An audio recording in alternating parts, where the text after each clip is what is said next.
Business. Is on health disparity and equity research. So we started yesterday, we had 2 presentations, and then we are going to continue today with the other 2 presentations. So today's presentation is community data ownership. So if you are joining for the first time, this was supposed to be presented yesterday according to the schedule, but we had to make the switch. So if you were coming for the health disparity and equity presentation that happened yesterday, but the presentations are recorded, so you can still go back and then review those presentation if you want to. So today we are privileged to have Dr. Carla Williams and her team. Dr. Carla Williams is an associate professor of medicine and public health, and then she is also the director of the Cancer Center. So Dr. Williams, I will hand over to you, and then you will introduce your team members.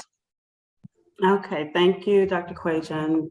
And good morning, everyone. And Dr. Quajan mentioned the key word here is team, and it's certainly not my team, but it's a stellar, outstanding team that I have been honored to be able to join. And I'll do a brief sort of introduction to the connection between university traditional research and the connection with the work that these community organizations are doing. And as I present, I will mention the organizations that have been involved. And we are doing a panel today, which I know may be different than the other presentations. So as the speakers come on, I will ask them to introduce themselves in whatever way they feel is best. So I want to start off again, just presenting that this is really a very new and novel collaboration between 4 key partners here working in the District of Columbia, and it's all centered around the work that has been ongoing in DC's Ward 8 for the past several years.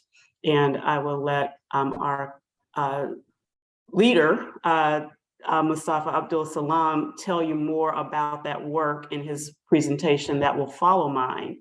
But we are 4 organizations, the Ward 8 Digital Collective, via Consulting, the DC Primary Care Association, and Howard University that have come together around a novel and interesting new research initiative. But again, this is just joining work that was already ongoing in the community and importantly led by the community. So we'll be using that term a lot. So I think it's really important to center a definition of community. And oftentimes if people say, well, what community do you live in, or what community are you a part of? People often think about geography. And in DC, geography is very important. And I think yesterday's talk, you heard the concept of, the fact that your zip code should not determine your life expectancy, but in many areas of the country, that's very true. So geographic location is an important part of defining community, but it's not the only definition. So we think of community as really about what are those shared experiences and the shared history that people may have, but also shared values and what's meaningful and important to individuals. Community also brings capacity to mutually influence the members of the community and reinforce the values and goals that they may share. Communities do have boundaries of membership, so it's really important for outsiders, particularly academics, to really understand the boundaries of membership and seek invitations to join and become part of communities that we're not naturally a part of. And really importantly, it's necessary to understand that communities are not homozygous they're heterozygous. They are very diverse or heterogeneous. They're very diverse in terms of while they may share certain characteristics, it doesn't mean that they're monolithic and that everyone in the community believes the same, has the same, goals or ideas. But the idea is to really leverage that heterogeneity, that diversity of thought and experience to enhance the community's overall well-being. And so I mentioned that this work has been led by and is centered in DC's Ward 8. So I know that we have people from across the country.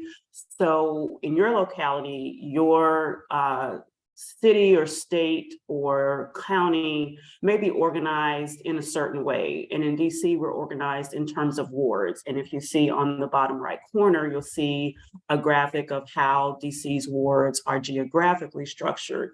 But as I said, it's really not only about geography, it's really about the people, it's really about the history, it's really about how individuals come together around shared goals. And so that's the definition of community that I would put forward, is that it's a group of people who are diverse in characteristics, but are linked in some ways by social ties, common perspectives, and importantly, that they work jointly to take action on their own behalf.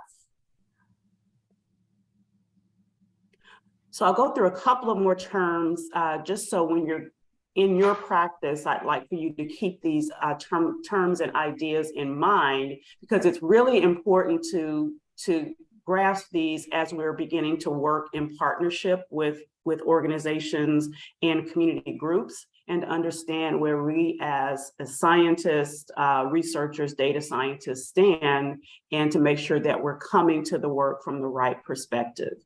And so a definition of community engagement, and you'll hear that term used a lot, but the key word here is collaboration, working collaboratively with groups. And that's why I wanted to emphasize that, as Dr. Quajan said, it is a team, but importantly, that the work is really driven by the community. And that is the critical definition of community engagement, is that the work is driven by the community and other entities come along to work collaboratively with those community members. And the goal is always to improve and affect the well-being of that identified community. You'll hear today about the concept of community organizing. And this is a slide that I will be updating in the course that I teach on community engagement, because the traditional definition of community organizing is that it's the process by which community groups are helped to identify their problems or targets for change and mobilize their resources to reach their collective goals. And so I emphasize that word help because that's the word that needs to be changed. Historically, we have had sort of an outsider perspective on what communities need and how we, particularly in the public health space, can come to their aid. And that's sort of a paternalistic approach to the work. And what community engagement does, and this project that you'll hear more about this morning, really turns that definition upside down. And you'll hear more about that from the next speaker. So it's not about helping communities, it's about partnering with communities and everyone bringing their strengths to the table. And importantly, in any community work that we do, it's essential that the community's strengths are recognized and leveraged and prioritized. And a couple of more definitions. So I talked about community building, and really when it's approached in the way that I've just described, the ultimate goal is to not only build capacity, but make sure that those capacities are retained and sustained by the community, and not just the capacities, but the benefits. And you'll hear much more about that shortly. I talked about coalitions and partnerships, and that's often the way in which we work. And then you probably have heard the term community-based participatory research, often known as CBPR. And this is where we bring a research lens to the work that I just described. And the ultimate goals of CBPR are to overcome social and health inequities, as I said, building on strengths, recognizing and elevating community priorities, and ultimately affecting social change. So I want to do a couple of slides. I'm not going to belabor these. I do have the sources, so when you get the materials, you can review them yourselves. But I wanted to bring this concept of system science in because community engagement really is an example of system science, because system science is about understanding the whole and the parts of the whole in overall context. So there's a definition here that it's really a discipline that's looking at the wholes, recognizing patterns, and then learning how to structure relationships in more effective ways. And if you really sort of dig into that definition, it's really what I just said, is that understanding the community and all its diversity and strengths as a whole. The data science pieces that you'll hear about are really now being able to use data to understand patterns and then use that data to drive change.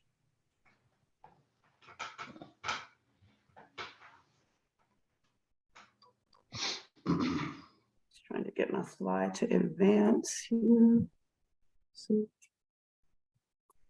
Okay, there we go.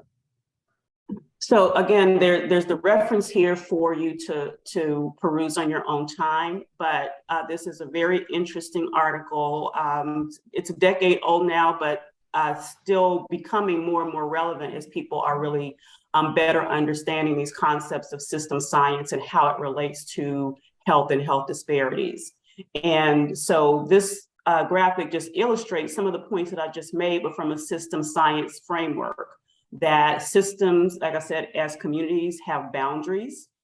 This concept of transforming energy, you're going to hear about shortly in a very different and novel way. But that gives us the capacity to find those patterns, to detect signals, to use the energy and drive the energy into change that is going to be relevant to the communities at hand. And then ultimately, these systems eventually connect and expand their boundaries and grow and become even larger meta systems. And so again, it's just illustrating the point that when we talk about community engagement, it really is just, we can think of it as a branch of system science. And system science, by definition, is driven by understanding the interconnectivity of information and data. And ultimately, to simplify those previous graphics, here's what we're trying to get to, is that if we're going to achieve systemic change around health disparities, then we have to do the three-legged stool. We have to see and really be able to see the systems, and that takes the ability to really use big data in a meaningful way. We need to then have the capacity to collaborate and to build on the knowledge that is inherent within the communities that are affected by the health disparities, and then ultimately reach the future state that people are driving to have. And then in closing on my session, I just want to kind of piggyback on the discussion from yesterday, talking about social determinants of health, but I want to also bring in this terminology of structural determinants of health. And this is the work that brought this team together. And so here, I won't belabor the definition, but just understanding that with structural determinants of health, we're not just dealing with issues such as, you see at the bottom, the built environment factors like healthy food, transportation, healthcare, but we're dealing with those deeper drivers of those social determinants. So those deeper drivers are economic, educational, racism, discrimination, and systemic lack of resources. And so this work came together with this team as we responded to an new NIH initiative called the COMPASS program, which is community partnerships to advance science for society. And specifically, we partnered around what was called a community-led health equity structural intervention proposal. And so the team did a lot of work to really bring what I just talked about into the format of real interventions that can drive real change over time. And our theme for our proposal was just this, that power is the ultimate structural determinant of health. And next we'll hear from speakers that will talk about how that power needs to be seated in the community. So thank you for the time. I think, Dr. Quajan, what I'd like to do is to move to our next speaker, and then maybe we can take questions after each of the panelists. Yeah, that's fine. Okay. So I'm happy to introduce Dr.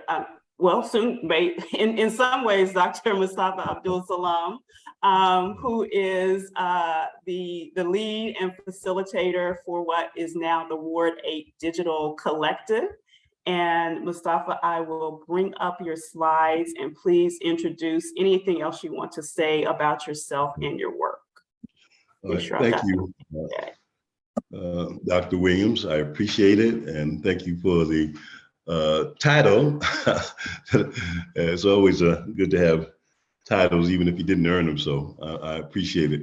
Again, Mustafa Abdul Salam, I'm very glad to be here. I definitely appreciate the subject matter.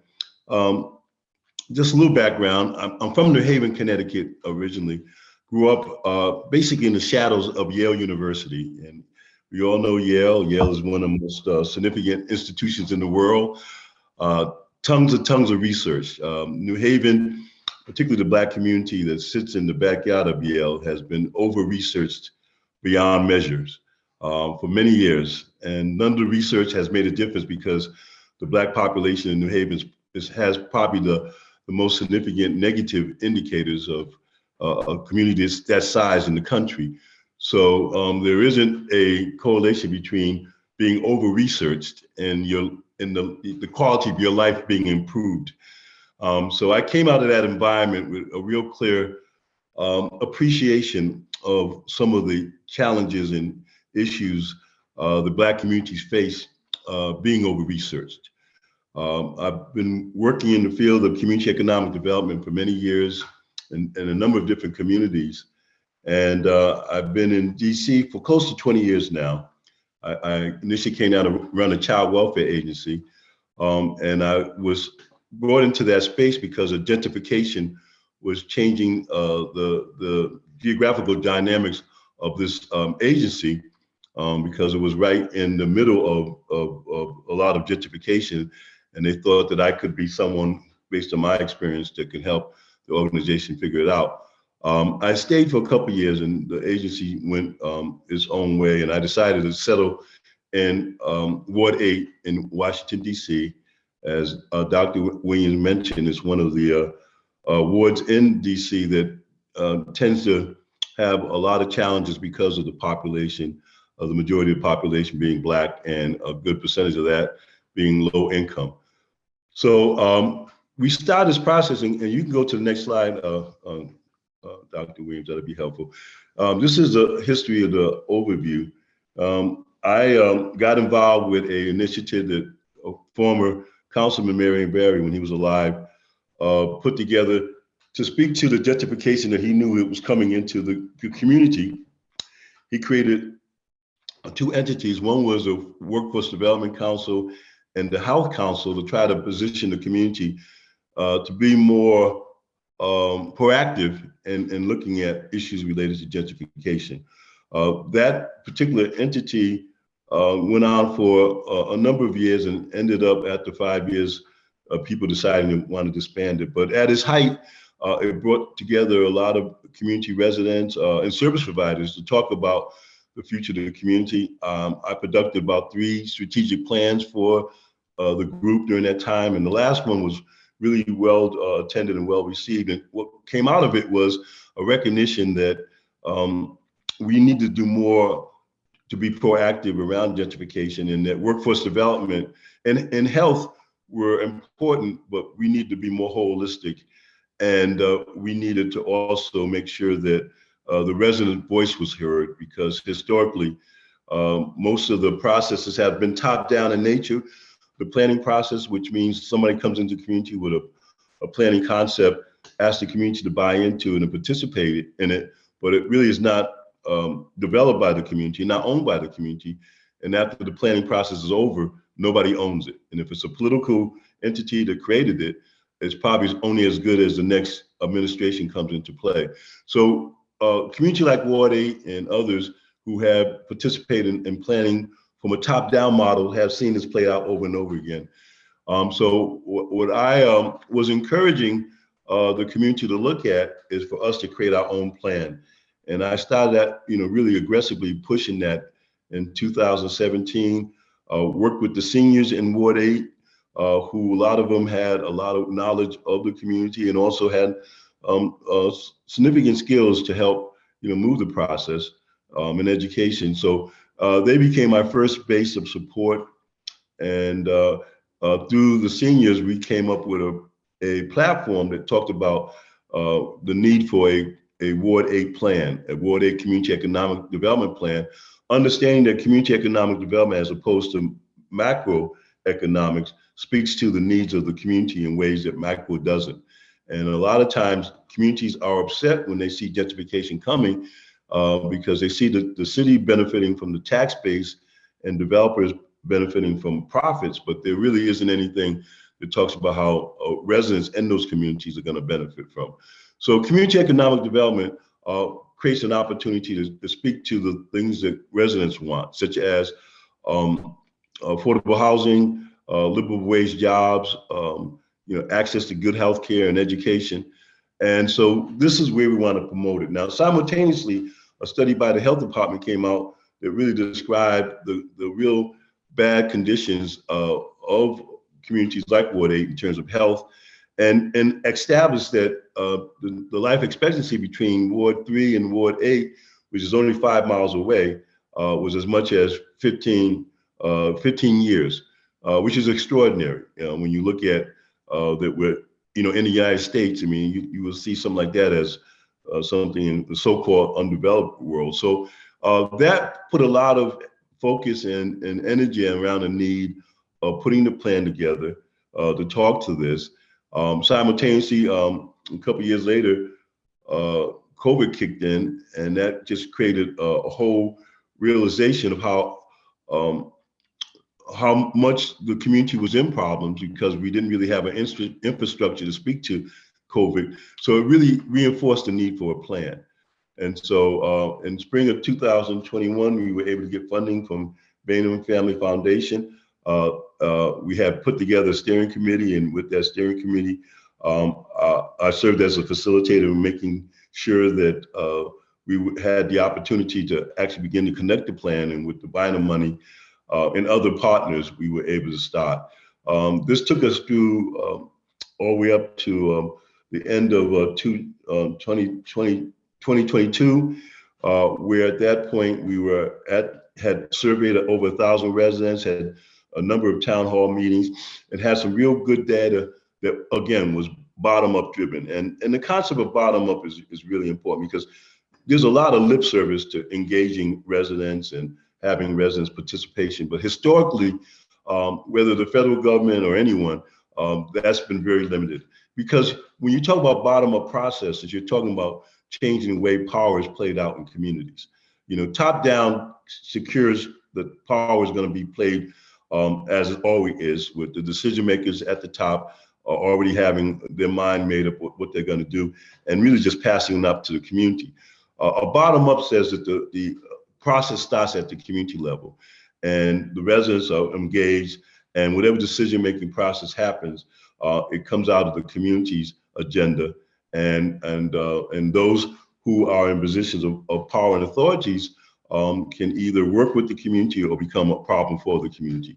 So this bottom-up process now has allowed us to actually create a report, and we were able to have access to digital technology in a way that we see the collection of data, the data we have collected and ongoing collection of data as something that we can control, make sure that it reflects our agenda.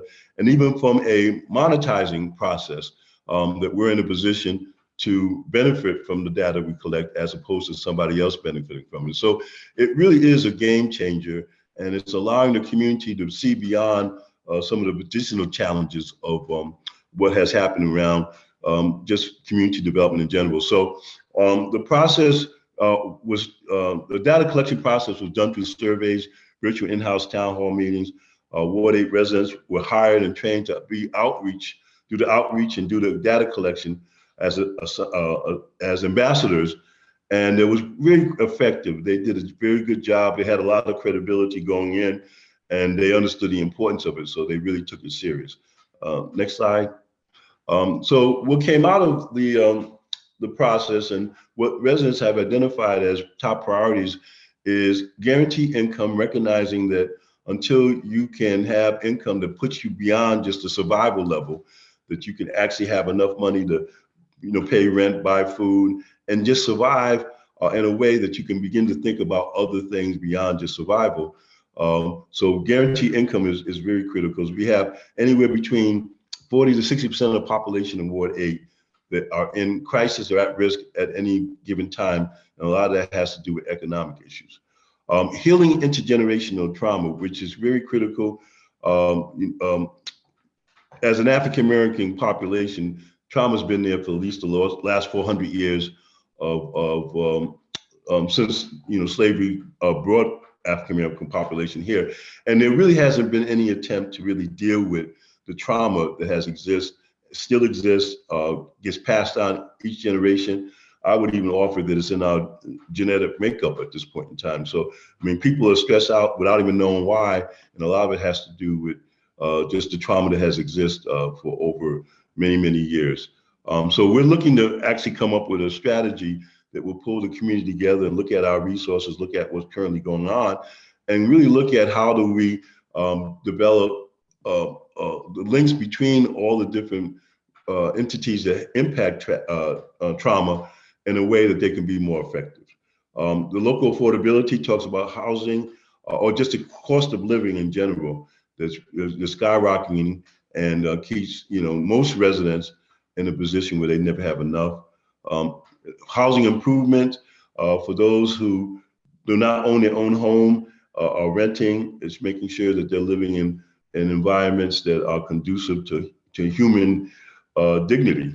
And in some cases, we know that doesn't exist. So home improvement is important because people need to have space that they feel good about. Community benefits from development, making sure developers get back to the community. Residents-led safety programs. A lot of the violence that we see in places like Ward 8 come from a reality of hopelessness. And in many cases, not only young people being hopeless, but the older adults feeling that they have no control of their environment, and that police and others are the ones that have the greatest influence. We looking to do more with our youth in civic engagement. Over the last 20 years, there's been a real disinvestment in young people, and we see that as part of the issues around violence and safety issues that we have to speak to. Next slide. So where we go from here, implementing the plan. With all the data that we were able to get, it was obvious that there was a lot of energy in the community to want to do something different. So this process, again, has been resident-led. The role that city government has played has been very minimum and more of a supportive nature. And that's what's strategic, because we want to develop this process in isolation of the city government, because at this point, we're looking to partner with the with the government, as opposed to them dictating, where they want to take the community. And that's something different from past experience. So we have been data-driven and informed by the data that we collected in this particular phase. And again, that's very unique for a community like Ward 8, because in most cases, any data that has come about has been put together from an outside party, a university, or a government. And so the fact that we capture this data, we control it, we have a data warehouse to maintain it and know how to access it, again, is a real game changer. So we have 6 subcommittees that we're looking to operationalize, and I'll talk a little bit more about that. And as Dr. Williams said, we are trying to align the work that we're doing at the community economic development level with the alignment of the social determinants of health. And a part of how we got here is our relationship with a group you're going to hear shortly, DCPCA. They are a consortium of other health, community-based health groups who have over the years been looking at ways of supporting and expanding community-based health care. So we're focusing from the ground up, and the inputs and outcomes that we're seeing are related to what the community sees at the ground level, and have been aware of these issues for generations, but never had the resources to really tackle them the way that we want to tackle them now. Next slide. So the digital collective is a concept that we are putting in place, and it models the what AARP has done for seniors, where 50 years ago, seniors were had limited really voice and impact on public policy. AARP has been able to recruit, organize, and mobilize seniors to be a significant power base throughout this country, particularly from a political standpoint. So we believe we can do the same thing with residents that live in underserved communities like Ward 8 by organizing them, recruiting numbers, significant numbers, educating them, and supporting them to be their own advocates for change.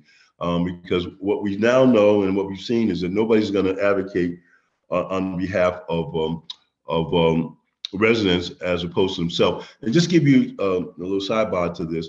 When the anti-poverty movement was created 60 years ago, one of the key legislation was participation of the poor. It was recognizing that, for poor people to really change their situation, they had to participate in the political process and become advocates for their interests. And there was money set aside in this legislation to go out and organize residents to go and meet at the city hall, participate in the council meetings, and really have a presence. It was so effective throughout the country that both Democrat and Republican mayors decided that they felt that they could not govern with this kind of involvement from basically poor people. And they petitioned to the government to eliminate that particular legislation that provided funding for organizing poor people. And so for the last 60 years, there has been really no investment in organizing and mobilizing poor people on their own behalf. And this is why we see so much poverty in this country now, because poverty has become a big business by those who benefit from maintaining poverty and taking away the voice of the residents. There's no one really to advocate to do things differently because there's too many forces that are doing well. So this is a breakdown of what we're looking to do in terms of the digital collective, in terms of communicating, educating, coordinating, collaborating, and advocacy. There's benefits for the residents, there's benefits for nonprofits, and there's benefits for the business community to be involved. And it's really taking a full advantage of the digital technology that's available to everybody, which makes it a very democratizing process that everybody now can compete with anybody else because of the technology. And for an example of what that looks like from a public policy example related to early childhood education, if there's some issues with the residents or nonprofits or businesses we would like to see impacting child education, we can engage using the digital platform and a cell phone and making sure that residents understand what's going on, share the information that will allow them to be better advocates for early childhood education, and actually create coalitions that can take on that responsibility and have residents and nonprofits and business plug into that. The outcome is that we now have a critical mass of residents who can advocate in ways that can create a greater impact, both from the social end of it, but also even more important politically, because we know that decisions and how money is allocated is a political process. So without being able to impact politics, you're not going to see any change.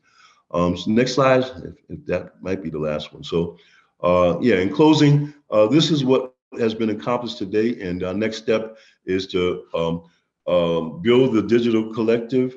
Our goal is in the next 2 years have 10,000 plus residents involved in the collective and put them in a position to advocate for those things that they've set up and identified as priorities. So I'll stop there, see if there's any questions before I turn it back over to Dr. Williams.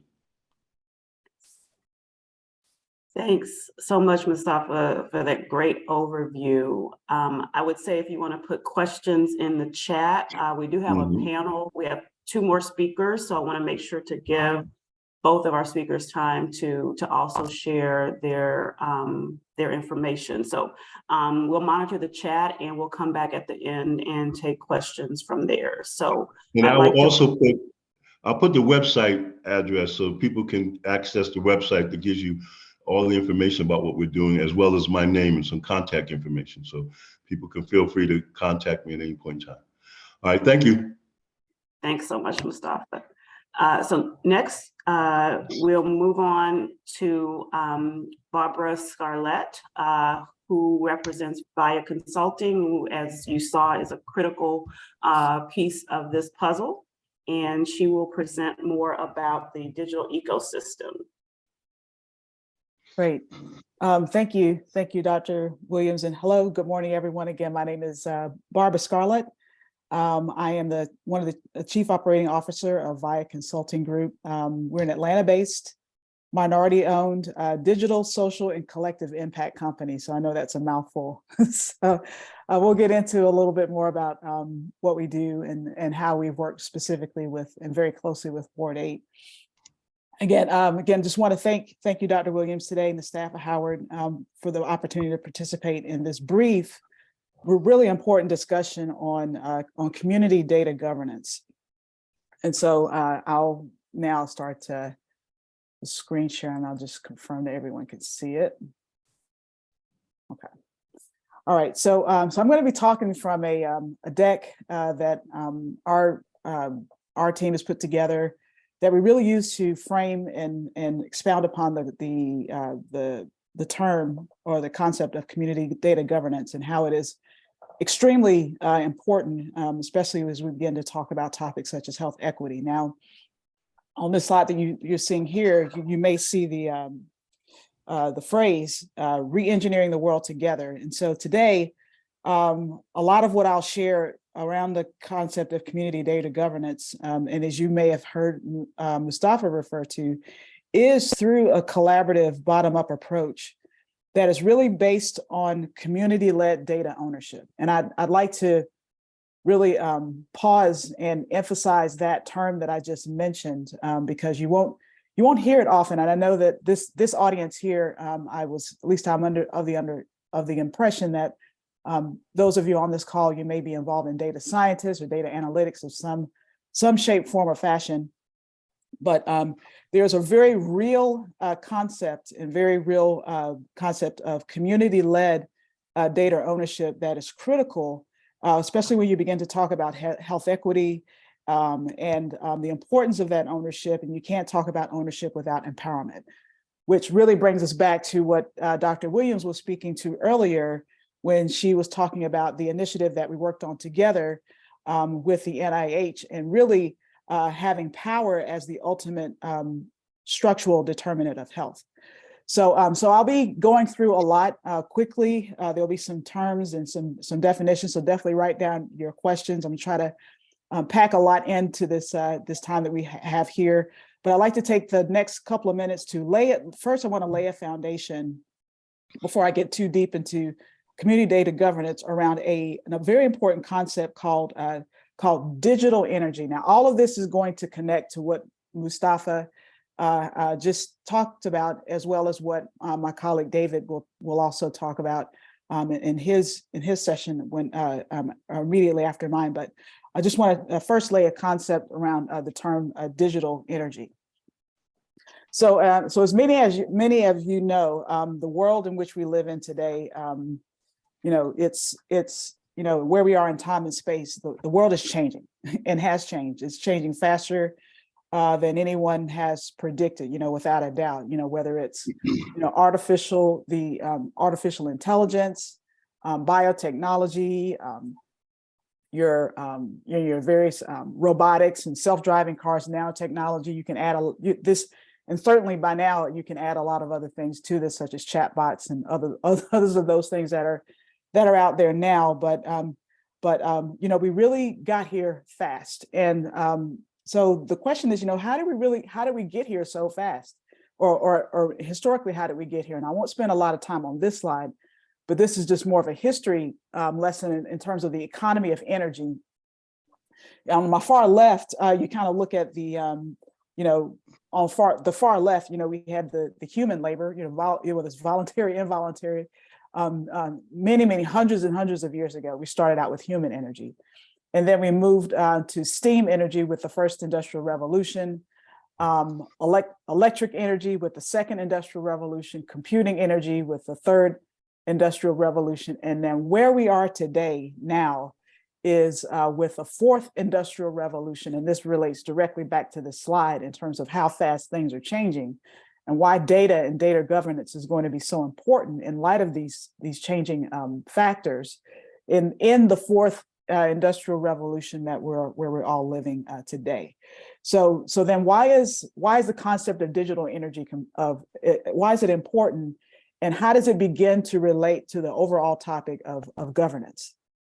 So let's just talk about the need for digital energy. So if you look at kind of where things are today, here in the circle, there's a sentence there that says what we have today. Just look around. We've got increased at the community level. We've got increased issues, whether it's healthcare, food, housing, transportation, education, you name it. There are a lot of different issues, and in most instances, they center around three main gaps. So you have your economic gaps, lack of capital or capacity. Even this past week, those of you who have been following the news, we've got very well-known banking systems that have begun to collapse over in Silicon Valley. So there's some things that are happening right now in terms of that have been happening historically, and that are even happening now as we speak in terms of the economy.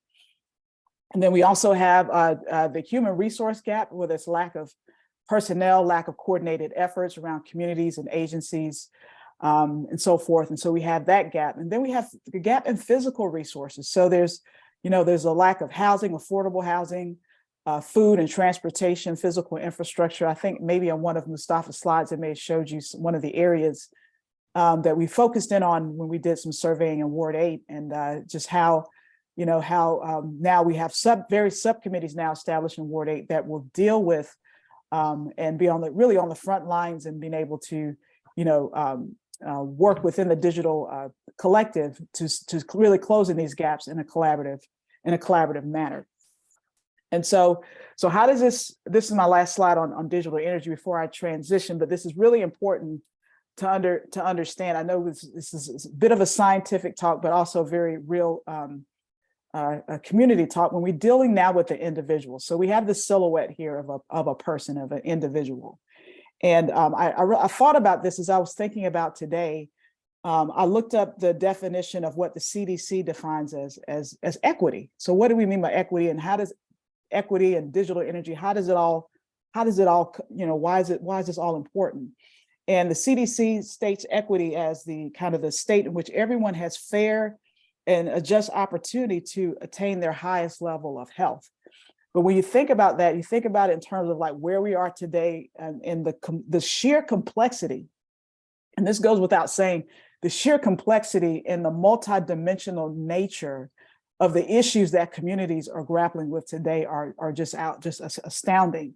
And so there's a real need for this centralized and unified thinking and understanding around community data governance, and how that's important really to the individual. And so whether that's the data intelligence and the machine learning, that's kind of this kind of breaks down into some in the fourth industrial revolution, which is where we are today. You hear everyone talking about data and artificial intelligence. And so that kind of deals with the mind. And then you have, when you look at digital, when you break down digital energy even further, you have a data warehouse. You may have heard Mustafa refer to the fact that the digital Ward 8 Digital Collective is built on a structure that's supported by a data warehouse, which is the heart. And we'll talk about that a little bit further and a little bit further slides in a few moments. And then you have, the digital energy, then you get kind of 2016 facilitating the DC PACT Coalition, which is a coalition effort of community providers. I like to start with our problem statement, vision, and mission to give people at the outset sort of what DC PACT is about. So racism and the lack of accountability, alignment, and investment has led to inequitable social conditions, health, and well-being outcomes. That's a problem that we're seeking to solve. So why are we trying to solve this? Well, as already been discussed, and we'll dig too deep into it, social determinants of health have been realized as such a key problem for the problems of health equity and health outcomes. And one thing that we also tend to reference that isn't as well known in terms of social determinants of health is that although the US is well known for having the largest proportion of its GDP spent on health expenditures across any developed country, we're really middle of the pack when it comes to combining health and social services spending. And so, it sort of puts us in a different framework compared to what we spend so much. Well, and we can see that the balance here is off. We're not getting what we're paying for in terms of health spending. We're spending too much there, not enough in social services compared to these other countries. And you see what that means in terms of life expectancy and our spend on health expenditures. And what we say is that that's what health equity looks like. The effect in part is this sort of health equity, inequity on the ground. I see we have Dr. Anneta Arno from the DC Health Department. She'll recognize this from the 2018 Health Equity Report, detailing the differences. It's 15 years across wards, as Mustafa mentioned, over 20 years when you look at the neighborhood level difference between the highest and lowest neighborhoods by life expectancy. So despite our history of planning for, fighting for health equity, fighting for health coverage, DC has great near universal insurance coverage, lots of primary healthcare centers that are nice facilities. We see this outcome. So DC PACT itself is a mashup of two models. The first is the accountable health community model. This is a model that came to prominence. CMS put out a grant through the Center for Medicaid and Medicare Innovation branch in 2016, linking together clinical and community service providers. We also are a mashup with the collective impact model. And so, this is an effort to basically say, well, we don't know all the solutions. We have some outcomes that we want to, create. Let's get creative across sectors to figure out, what we can do now that's going to set us up to keep building for the future. And collective impact in particular made up of 5 elements. I'll reference a few of these: common agenda, shared measurement, mutually reinforcing activities, continuous communication, and backbone support. So DCPCA plays the backbone role. We also provide communication. We've created as a coalition a common agenda, and I'll talk today about our shared measurement and mutually reinforcing activities. So you can see a list of our partners on the left. It's not comprehensive, but just a quick history. We applied for, did not receive that funding for the Accountable Health Community Pilot, but we committed to working towards it anyway. Completed the common agenda in 2018 and again in 2021. And in between then, we did a lot of work on technology, which I'll get into. I won't get into as much, the history on the Ward 8 CED partnership, but Mustafa's already covered that. So again, our problem statement, vision, and mission. So in particular, today, we have 4 strategic goals. I'm going to focus in on number 3 and 4, but just to give you full context, we're working towards, incorporating social risk management into Medicaid, implementing communication strategies to sustain the health system's dialogue on and action on social drivers of health. Number 3, ensuring all of our partner organizations are using technology solutions that are connected to the city's HIE, Health Information Exchange, for social risk assessment and analytics, and then 4, leveraging well-being assessment to drive health system accountability to community-defined progress. So I'm going to talk more about what that means as well. But broadly, what it means for us to be successful, again, thinking about collective impact, we're trying to build capacity across organizations and for systems change, building shared measurement consensus, and providing a strong collective framework. So this is our collective framework. There's a lot going on here, so I'm going to spend a moment on here. So you can see the light blue boxes in the middle, starting on the left, social equity and institutional equity. What we say with this framework is that, disparity in social and institutional equity drives disparate living conditions, experiences of living conditions, which in turn drive disparity in health-related social needs, prevention, wellness, and care outcomes, and ultimately in mortality outcomes, as I've just talked about with life expectancy. And so on the bottom boxes pointing up, you can see the activities that DC PACT has committed to participating in. So bringing together social service and healthcare, doing clinic community linkage work, moving back upstream to do asset-based community development, community-defined health, strategic partnerships and advocacy. Strategic partnerships in particular is where a partnership with the Ward CED and VIA comes into play, doing policy work underneath all of that. And then you can see the bottom arrows are 2 models, sort of more heavily emphasizing the accountable health community model on the right-hand side, more heavily emphasizing collective impact on the left-hand side. At the top, you can see the upstream and downstream, so examples of different types of things that we're trying to do within these spaces. So from right to left on the top, addressing the immediate health-related social needs caused by unjust systems, so screening and referring for unsafe housing conditions. Midstream, mitigating impact of the increased risk caused by unjust systems, so being proactive and hotspotting for unsafe housing conditions. And then going upstream, addressing policies and environments to change unjust systems, so a healthy housing policy. So those are examples. So then in the red and the green, those are the names of the actual initiatives that we've been part of that I'm going to focus on and talk through more. So I'm going to start first briefly on well-being and the Ward CED. I'm just going to talk about some of our well-being assessment data to our strategic goal. I'm going to talk more about CORI, our Community Resource Information Exchange, which is really getting into the nuts and bolts of healthcare system data on the social drivers of health. So let me go first to well-being.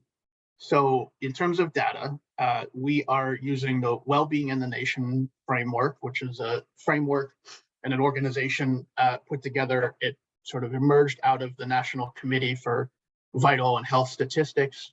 The WIN framework, it's available at winmeasures.org. There's a paper here linked that sort of speaks to the full framework. What it comes down to, you can see at the bottom, the 3 areas of core measures. So well-being of people as measured by people's perception of their own well-being and their life expectancy.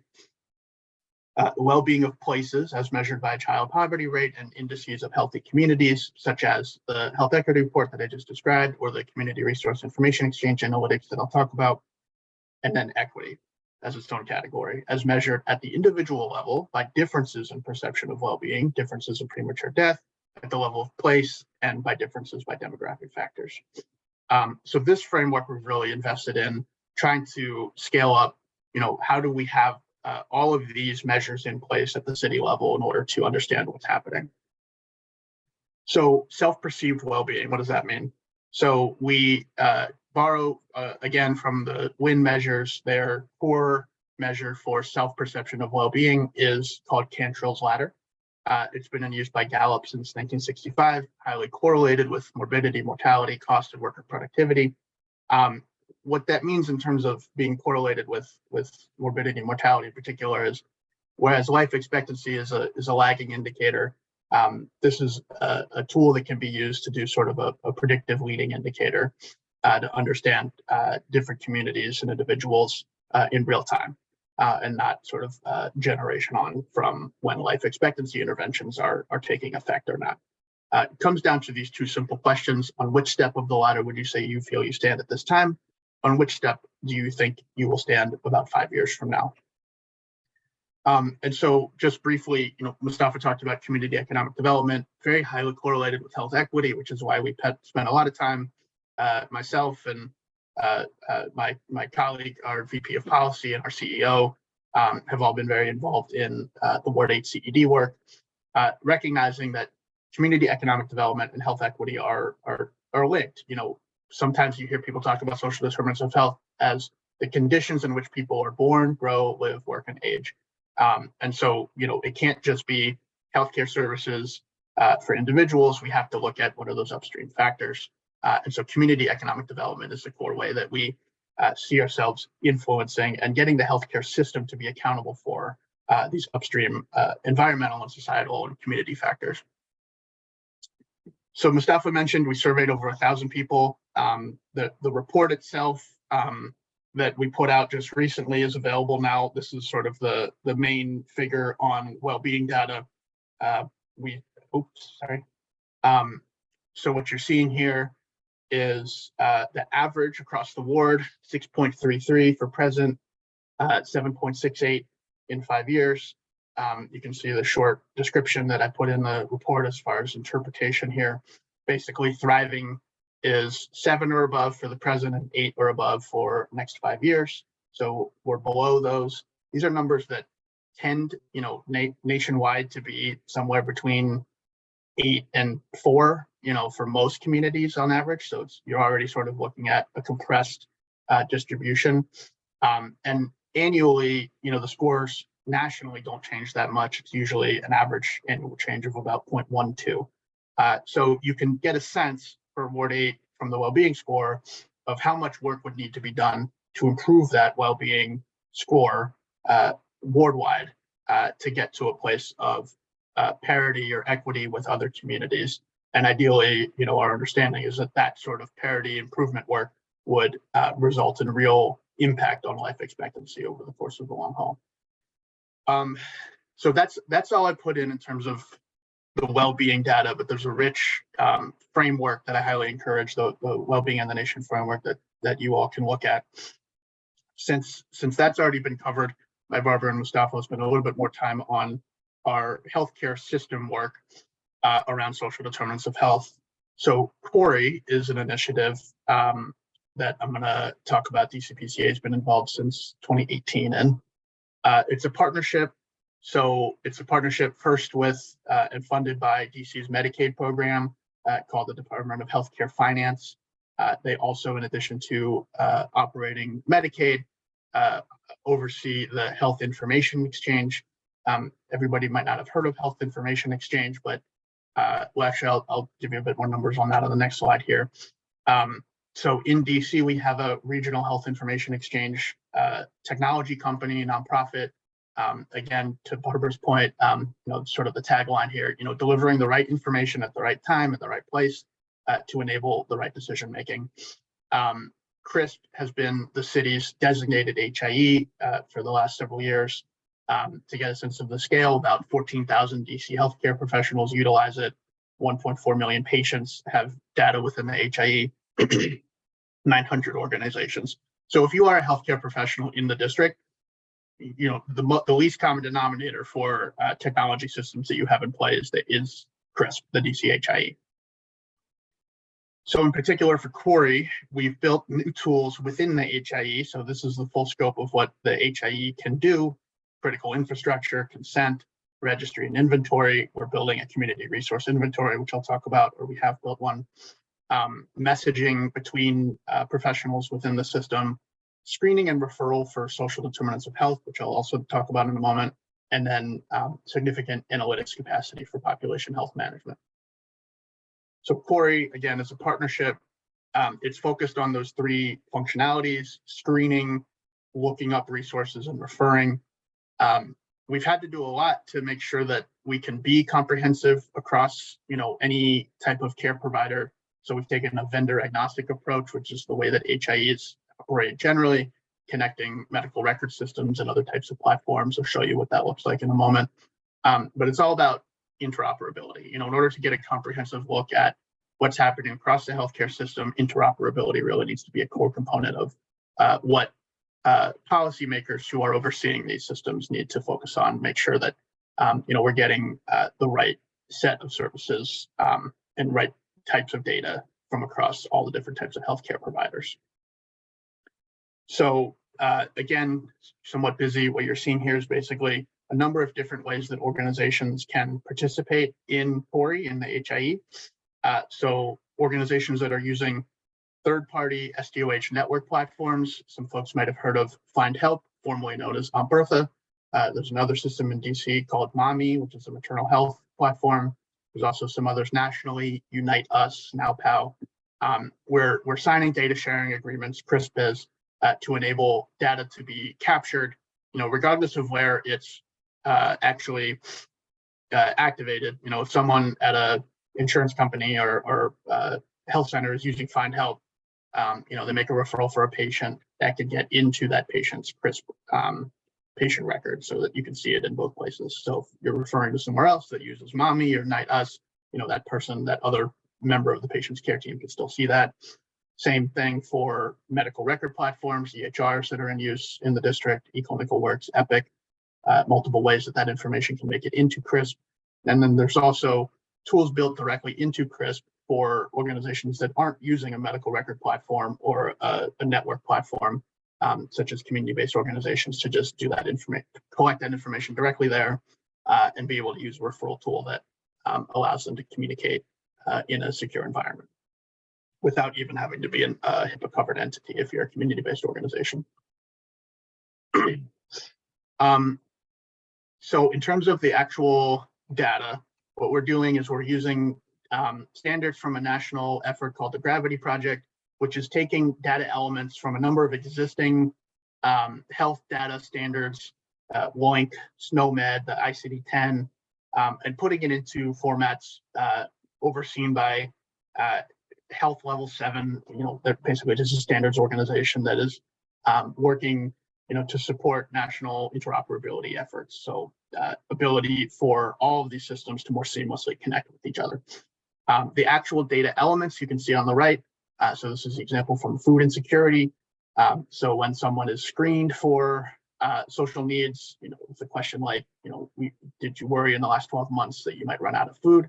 That gets a WOINC code or a SNOMED code or ICD-10 or maybe all three, so that each medical record or other type of network platform can seamlessly sort of integrate that into their own systems. Same across and around the circle here of, what's the finding, what's the diagnosis, what's the patient's goal, and then what are all the different types of interventions and procedures that need to be understood in order for these different systems to communicate with each other effectively.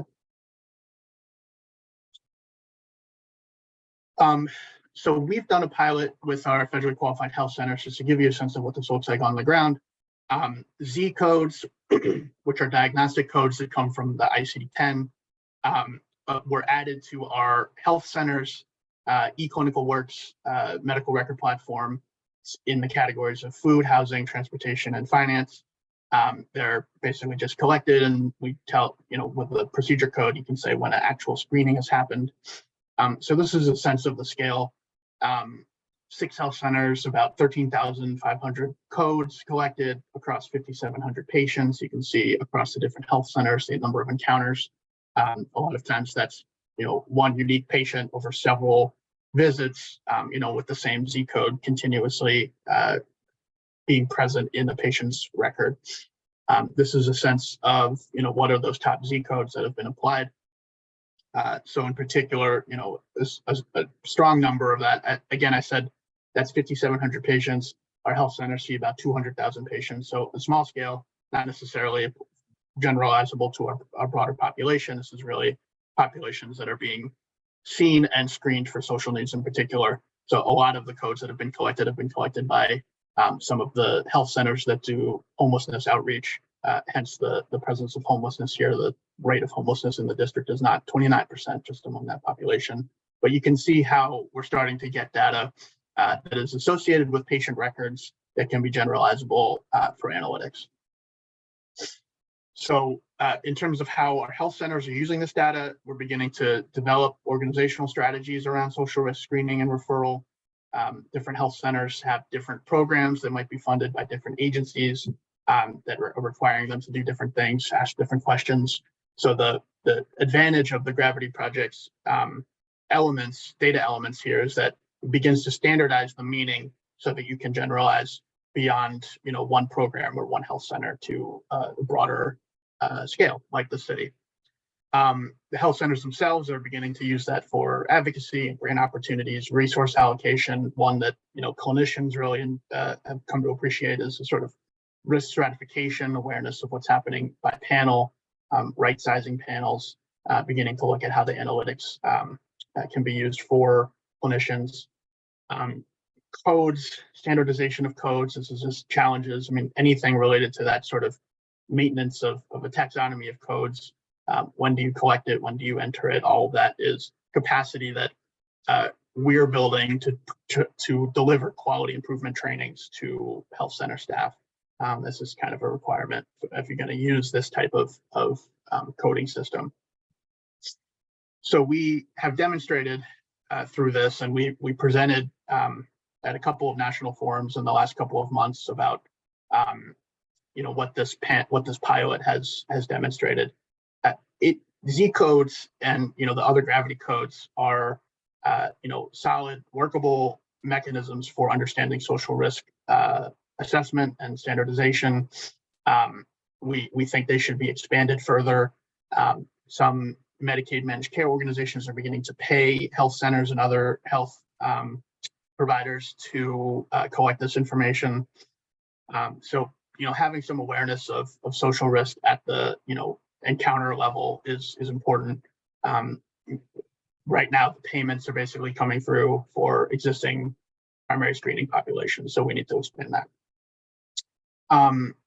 So I think in the interest of time, maybe I will stop before I go through the rest of the slide deck. What I've got in the rest of the slide deck is about our community resource inventory, and I'm just going to go to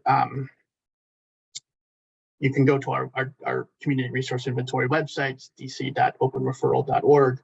This is sort of the operationalization of those Z codes and other Gravity codes at the service and organizational level within our resource inventory. What that comes down to is we are starting to collect information in the resource inventory, applying all of the Gravity project metadata to individual services.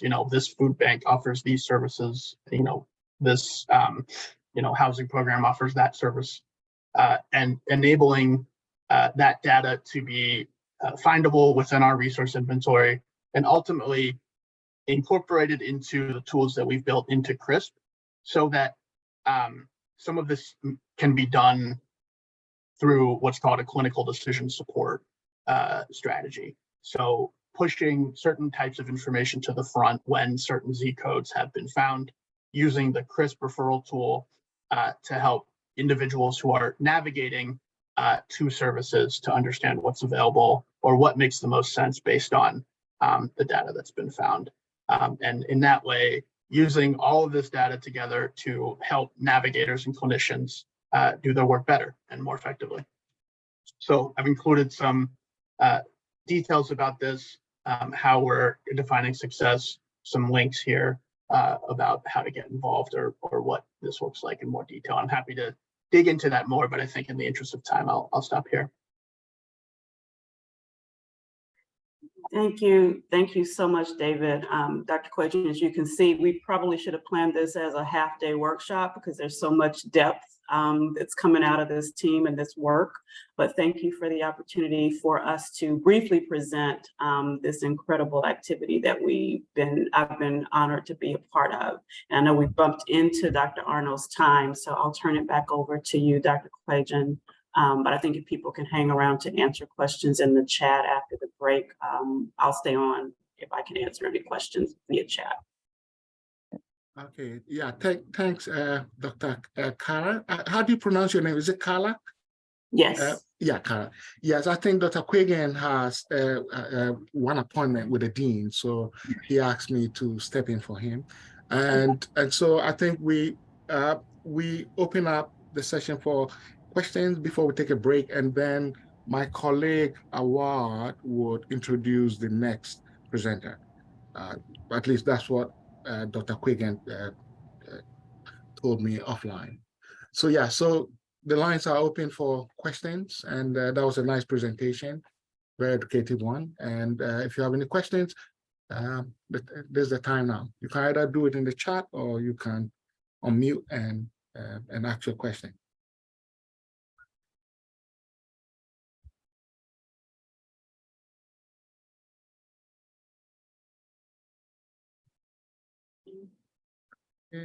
Okay, so then no questions. We give you I think the next is it going to be a 10 minutes break?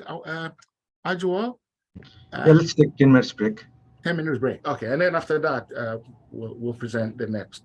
Okay, We'll do the next presenter. Okay, thanks a lot. So we come back 12:45. Thank you to the team. Thanks for the and- extra time. Appreciate Yeah, it. yeah, and thanks, Dr. Karen, and a great presentation. Thanks. Thank you, Dr. Williams. Take care. Yeah, thanks. Thanks, everyone. Thanks.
So we will just start in 12:46.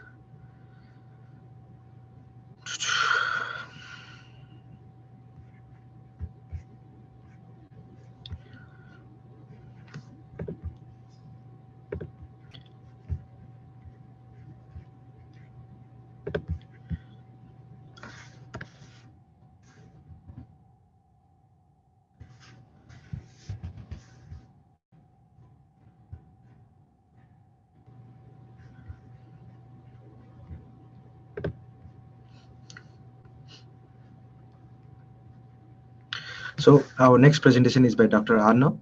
Dr. Arno is the Director of the Office of Health Equity at the DC Health. With a wealth of experience in the public health field, she has been instrumental in promoting health equity by working with communities to tackle the root causes of health disparities. Dr. Arno has also played a key role in integrating health equity concepts into healthcare delivery systems and advancing racial equity through a public health lens. Prior to her current role, she has held leadership positions in communicable disease prevention and public health preparedness at the City of Kansas Health Department. Also served as director of the Center for Health Equity in the Louisville, Kentucky Metro Department of Public Health and Wellness, and also worked as adjunct faculty at the University of Louisville School of Public Health Information and Information Science. The floor is all yours, Dr. Arno.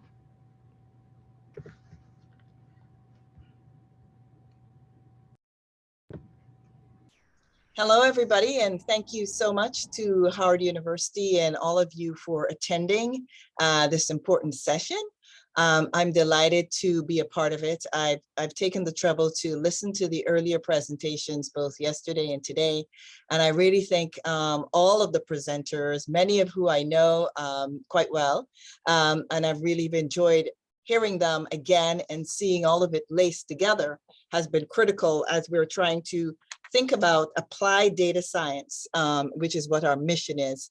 It's also to be the one bringing up the rear, so to speak, to kind of close it out, and in a reduced time frame, puts a lot of weight on me. I've put together, and some of them I've put together several slides. I will probably go through very fast, but I do promise to also share the slides when I'm done. So I hope that will be sufficient. I will, I guess are we still going to end at the prescribed 2 p.m. or what's the plan here? I just want to know what kind of time frame I have and how much time I need to leave for questions, which means I think it was 2 o'clock we were supposed to end. Okay, so I'll still try and make sure I meet that requirement. Okay, so let me try and share my screen. And okay, I think it looks like it's this one. Are you seeing my screen? And hopefully you are. Okay, not yet. Not yet. Hold on. Not yet. Oops, hold on. What did I do? All right, let me start over again. And it should be the screen. Share. Okay. Yeah. You can now, right? Yeah. Exactly. Okay. Yes, All right. thanks. Let's do it. Slideshow from the beginning. Now we're good to go. Okay. All right. So again, my name is Anneta Arno, and I am the director of the Office for Health Equity at DC Health. I'm delighted to be part of this program. And this is my outline agenda. I'm going to give you a general overview of what we do at DC Health and what my office does in particular. It has been referenced before, the Health Equity Report for the District of Columbia from 2018. It was actually released in 2019. I will talk about the impact of COVID because there is nothing like, as they say, a crisis to test your thinking. And to see, what you can do and what you can do in real time, and then to look at what the road ahead will look for us in terms of data development. But given that this is about applied data science, we've got to show what are we learning and what are we doing with what we've learned. But before I do that, I wanted to start with this key question. So what is the key question? What would it look like if equity was at the center of professional practice and decision-making? I didn't call out the title of my presentation. It says health equity is everybody's work. Sometimes I underscore that. I did put it in large letters, and I do mean that sincerely. So I mean that not only is it a multi-sectoral endeavor, but it also means that even data scientists need to be fully aware of how important data is. And we all know that data can be used and abused. And so you need to understand what your data is saying, and you need to be crystal clear in the presentation of your data and understanding the methodology that you're applying and why you're selecting what you're doing and how. So I'm hoping that in my presentation, we'll be able to answer that question. And if not, I'll probably close with the answer itself. So here I'm going to talk about organizational overview. DC Health, I think if I were to sum up what it is we're trying to do, we are really trying to build a culture of health, wellness, and equity across the city. And to do that, we have this vision of being not just a wealthy city, but the healthiest city in America. And our mission, therefore, is to make it DC Health, or DC Department of Health, that's our official name, but we now call ourselves DC Health. We branded ourselves as DC Health. Promotes the health, wellness, and equity across the district and protects the safety of residents, visitors, and those doing business in the nation's capital. Very proud of that.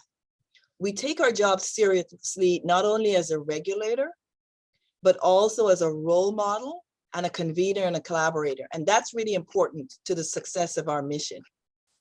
We have 5 strategic priorities: promoting that culture of health and wellness that I talked about before, addressing the social determinants of health, strengthening public-private partnerships, closing the chasm between clinical medicine and public health, and implementing data-driven and outcomes-oriented approaches to policy and program development.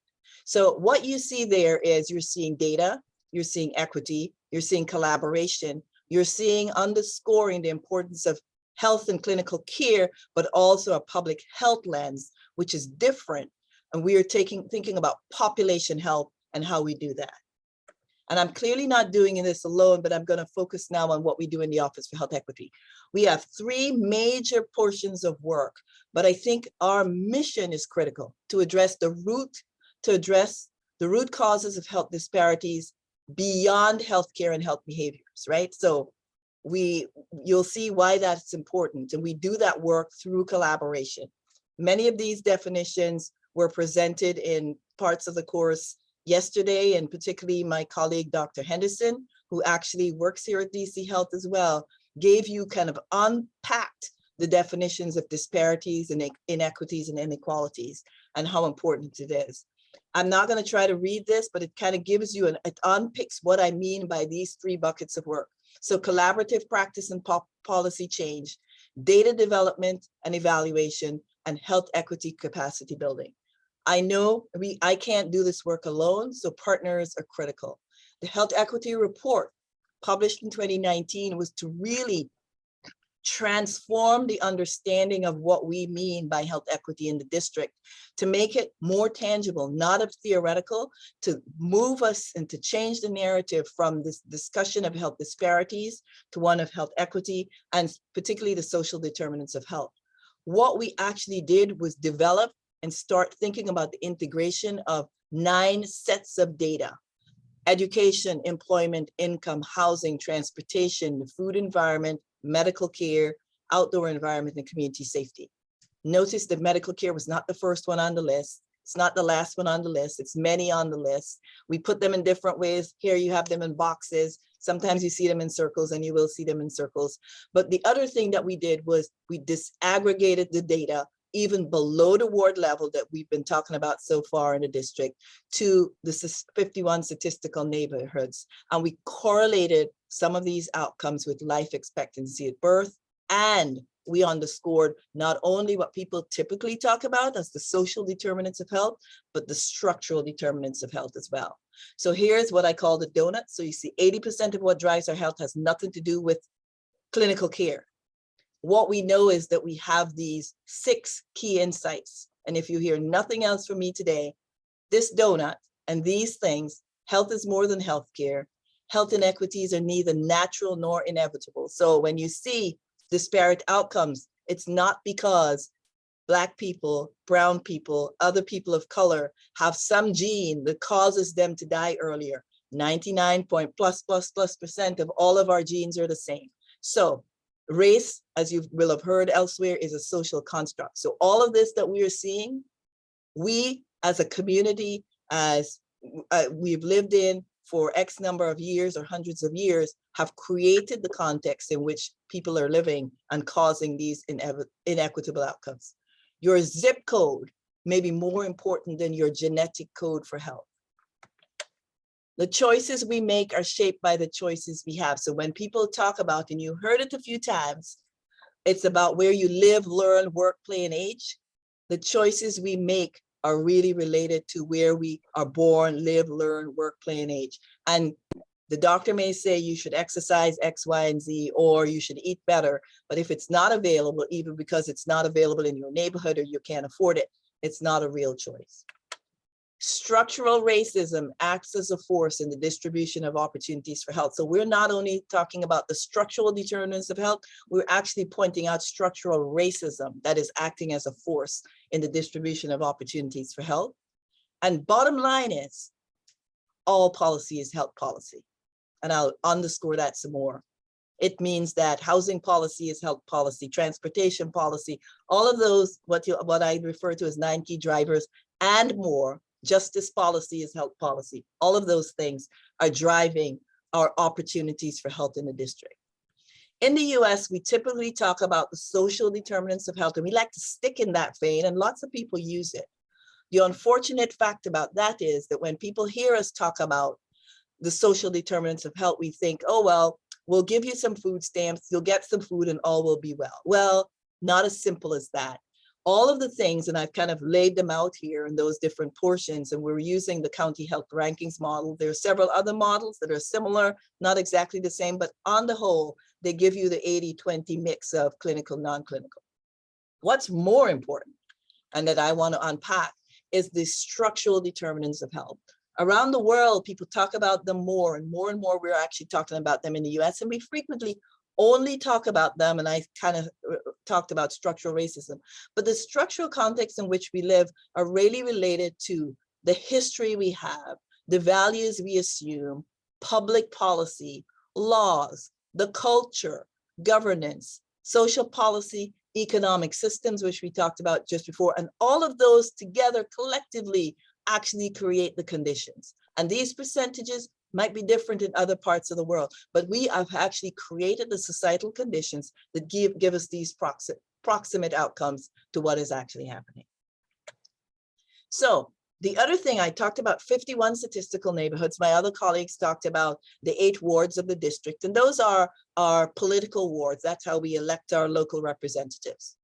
But really and truly, if you really want to understand the data, and you want to unpack and have a common language around which you can analyze education, employment, income, and put it all together, you need some measure of analysis. And what we did was we created these 51 statistical neighborhoods. They're already proximal neighborhood groups. What we've done is we've put together census tracts and called them neighborhoods. We've also given them names, but they're not real technical neighborhoods. They are statistical neighborhoods for analytical purposes. But you can imagine I would have it be very difficult for me to say neighborhood 1, neighborhood 51. We just had our colleagues and Mustafa and all of the folks in Ward 8. They'll understand if somebody says Anacostia neighborhood, it kind of gives you a sense of where that is approximately. But we all know in the US, we talk about what happened in the 60s. We talked about the fact that we've had Martin Luther King. We've celebrated all of those successes. All have been important in changing the laws and making segregation illegal, or at least discrimination. But it still remains that despite all of that, if we were to look at the District of Columbia in terms of where people live and what we've done in our 51 statistical neighborhoods. So you've got 4 different maps of the District of Columbia.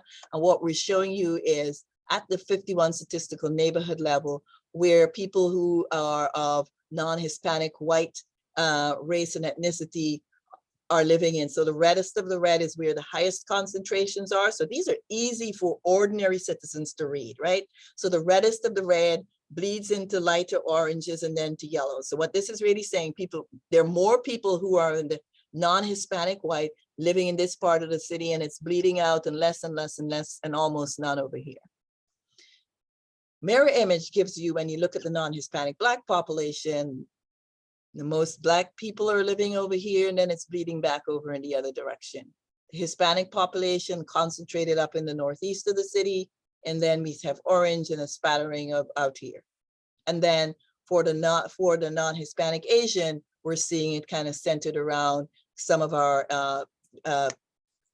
the National Mall and some of these parts of the city. So what we're really seeing here is, despite the laws that we've had, the persistence of the history that has created the inequities that we're seeing today is still, some people call it, coming up through the kind of the groundwater, always coming up, despite our supposed best efforts to address these things in fragmented and only legal systems. And so ultimately what we see is that we have one of the highest racial dissimilarity indices in the country. What that is saying is that 70+% of us would have to move if we were to get towards an equal distribution of folks. I'm not advocating that that is what we need. I'm just giving you it as a factoid of what's going on. And the fact that we have made a lot of progress, we are still living in highly segregated district, and we're living about 10 miles apart at most.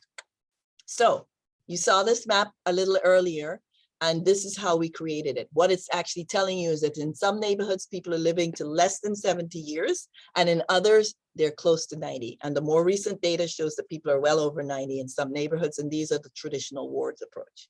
So this is the kind of summation of all of the 9 key drivers out of our health equity report.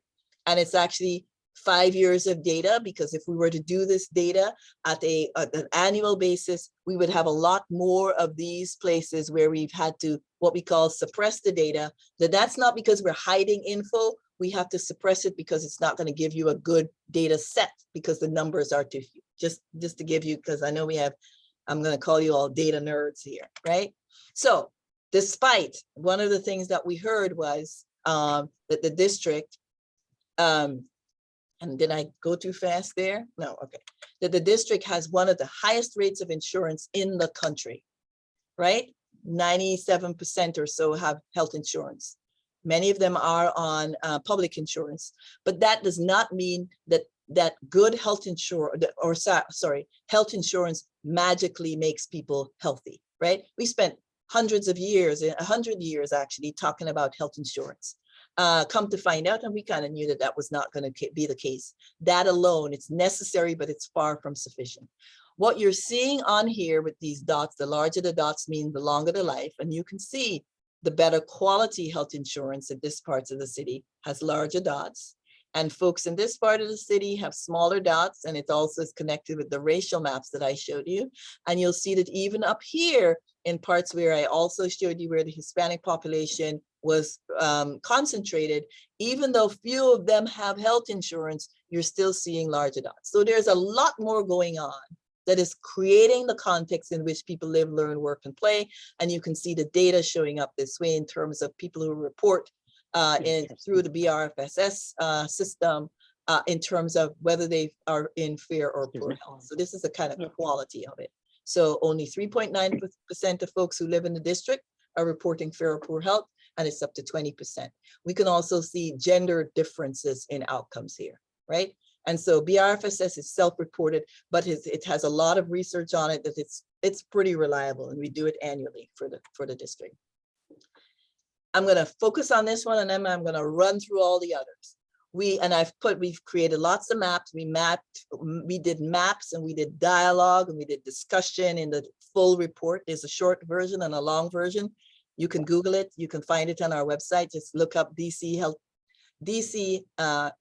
Health Equity Report 2018. You'll find it. You can go for the 250 page or the kind of 40 page. So what you're seeing is those differences that I showed you in race and ethnicity also show up in educational attainment, but it also shows up as well across the board here. And here we're showing what is happening in terms of race and ethnicity. And what we've used is life expectancy as birth as a kind of cross-cutting notion. And so these dots, again, you're seeing the relationship between smaller dots and folks who are living with less than a high school diploma and living in poverty.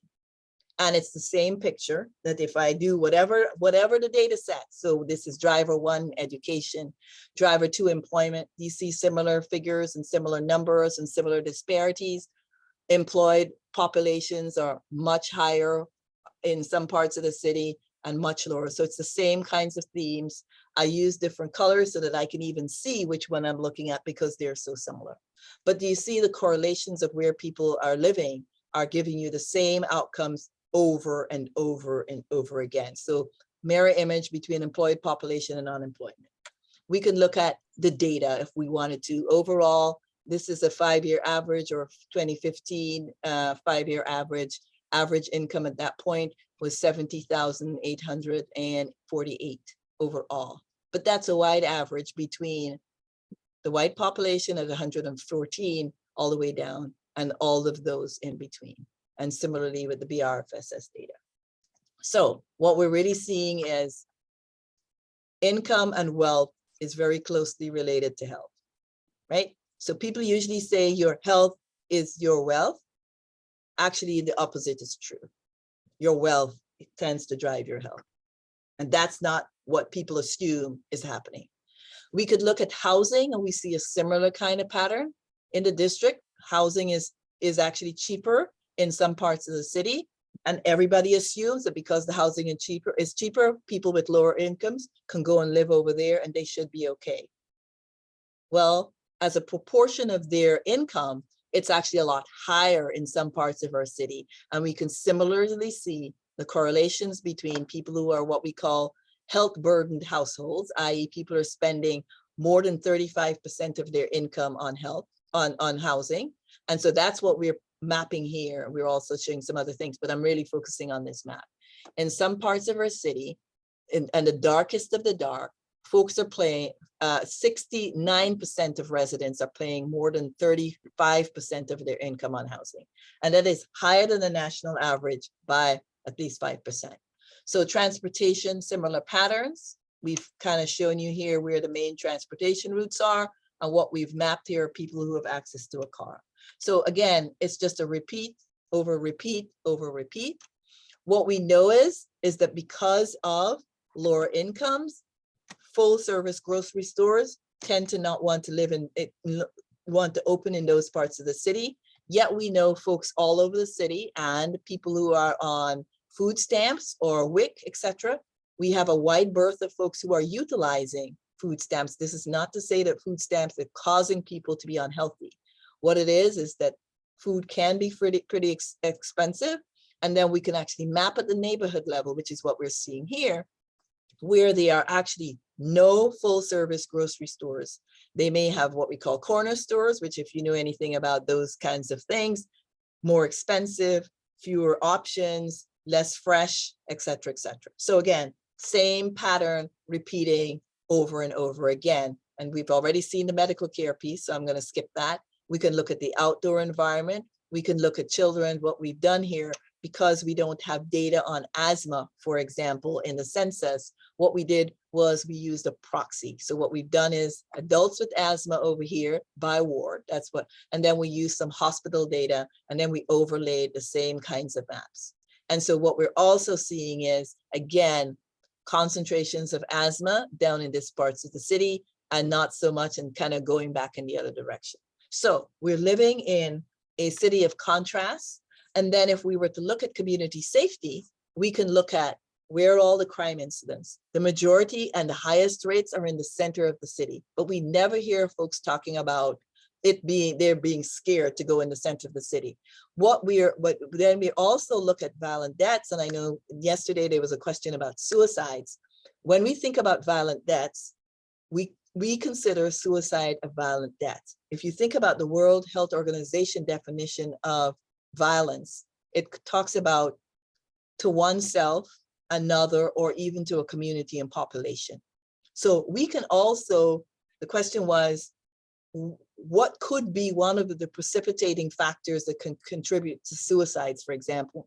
And I put it to you that some of the things that I've just shown you, one could technically consider that to be community violence that we as a community are allowing to persist in some parts of our city that can have an impact on mental health and increase both violence to each other and to self.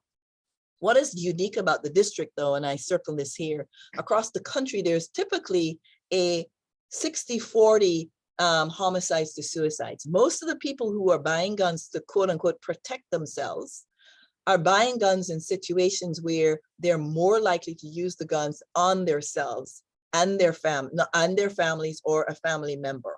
In the district, we have the opposite. So we have a particularly unusual situation where we need to deal with violence, but that's for another discussion another day. But I've gone through all of that data, mostly to kind of show you, and I need to pay attention to the time. It's 11 minutes past 1, so I know I'm going nice and fast. I hope I'm not going too fast. If we were to stack all of those different, or pick one of the data points that I came from each of the 9 key drivers that I just presented, and that's what I'm actually showing you here. But on the left-hand side, what we've done is we've stacked each of the statistical neighborhoods.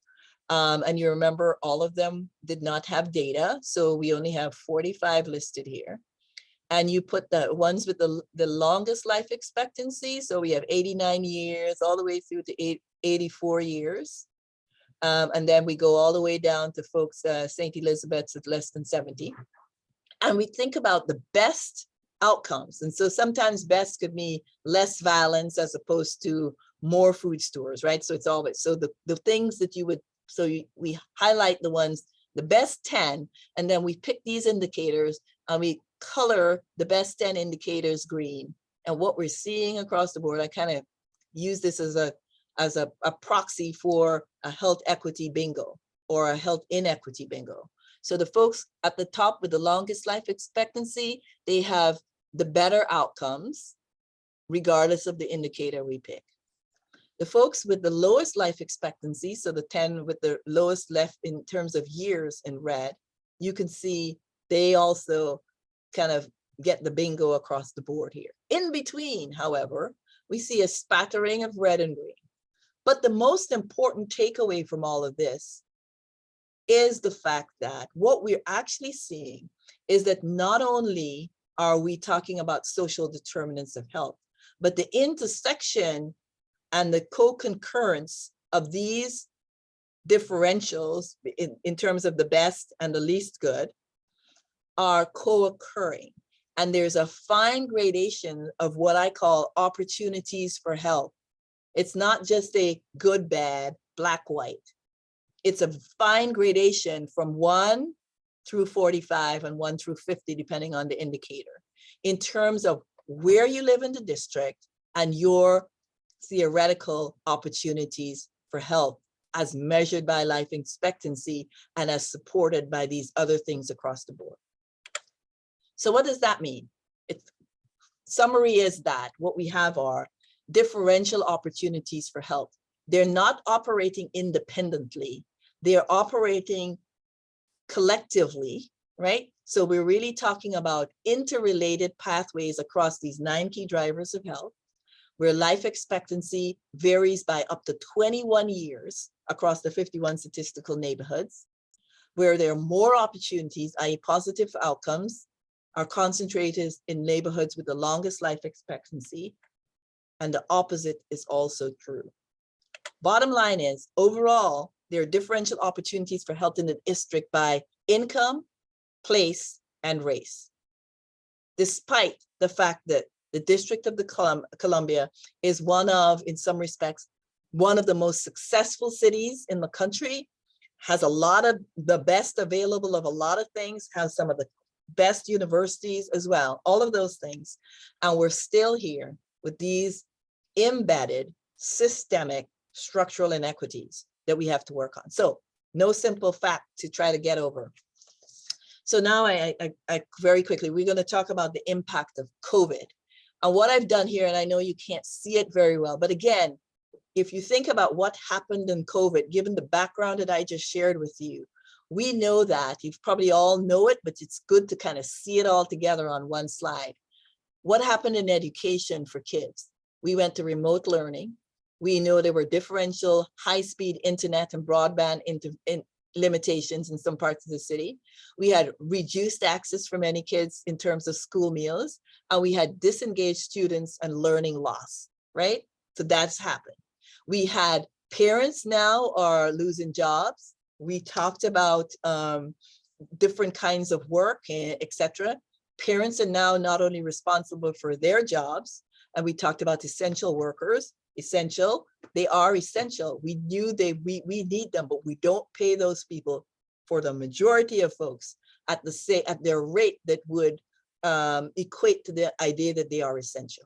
And they are the folks whose kids were also sent home, but they were also frequently not able to work from home, more exposed to the virus, etc., and more exposed to death. So those things, it impacted employment, it impacted your ability to have your kids at home, it impacted your ability to think about broadband, had some impact on income. Clearly, people had issues on housing, transportation was reduced, we had reduced service, people had challenges with food. You can kind of read all of these things. But again, this idea, and this is why I like this idea of applied data science. So before the pandemic, I showed you all the data that we knew before, but we also started seeing the same things happening over and over again, filtering through the pandemic. When we looked at life expectancy in the district in 2019, immediately before the pandemic, we could see that there were significant differences in life expectancy by ward, and we could also see significant differences in life expectancy by Black and white, 15-year difference by race in the district. So one of the things that my office did when the pandemic hit, and we were really unclear what all of this meant in terms of not only from a data perspective, because we are not just doing data for data's sake, we are doing data and trying to understand and apply it. So this is applied data science. How are we going to use this? How are we going to understand the pandemic?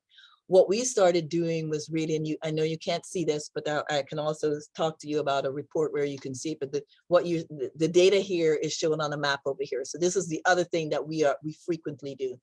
What we did was we started putting together data across the 51 statistical neighborhoods, and I'll be able to show you what these things are. But really, we did a compilation of these things along the way, like I did in the first slide. And then we were able to color them across these colors in terms of what our anticipated impacts of the pandemic would be by showing you this model here. And then we used these same colors and created this map to kind of give a sense of where we thought the COVID-19 structural vulnerability would actually show up based on the data.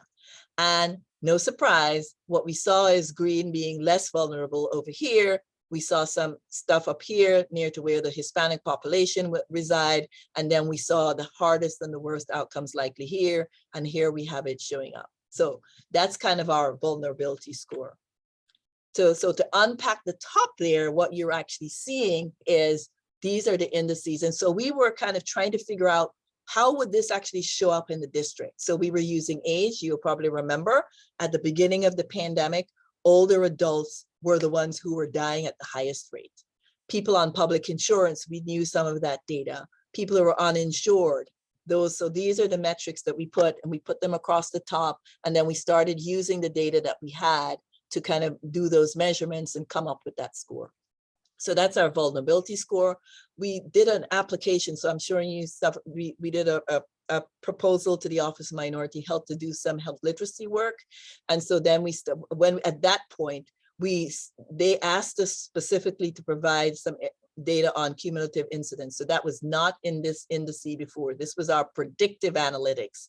This was our outcome analytics, what we put here just for their purposes. And then they also showed racial and ethnic minority populations, but we'd already accounted for that by including residential segregation already, neighborhoods that had more than 80% African American. So we had some predictive analytics here. We have some actual outcomes at the time when we did this, which I think was in 2021, and then some other data that we sent to them. And it was a competitive grant, and I'm pleased to say that we actually got it. So what you're seeing here, so at the top of the table, which I showed you before, we had all of these different things about the uninsured, right? So we can see that even folks who may be uninsured were frequently sometimes not as badly off as some other folks in the district. And we took the people who are limited English proficiency. So those are more, and so what we are seeing here is folks who may be not only Hispanic, Latino, but other migrant populations in the city. So what, again, that had a little bit of predictive analysis for us, and then we could somewhat anticipate what was likely to happen. And so we started doing our work in terms of where we would focus the work and what we can now looking back. And I'm taking these slides because you can go look at them directly in our summit report, which is available on our website. And I can tell you what that link is later. But what we found is that here's where we saw the first wave. So you may have heard about data. So actually what I should start with, let me track back a bit. When the pandemic hit, not only had we done our structural vulnerability index, but we also started tracking data in terms of incidence of COVID by the 51 statistical neighborhood and mapping them so that we could actually see physically where these issues were occurring in the city. And so we started using these maps, but this is where we saw our first wave in largely correlated where our Hispanic population was located along the 14th Street corridor. Many of them were involved in the restaurant industry and those kinds of service jobs. The good news later on in the pandemic, that population was able to recover. So that's what we saw the first time around. And this is showing up by, as you see, we mapped all of these data by statistical neighborhood. We were having daily briefing based on the data that we were doing and mapping them and looking at the trends. And then we saw the wave shifting towards the east side of the city.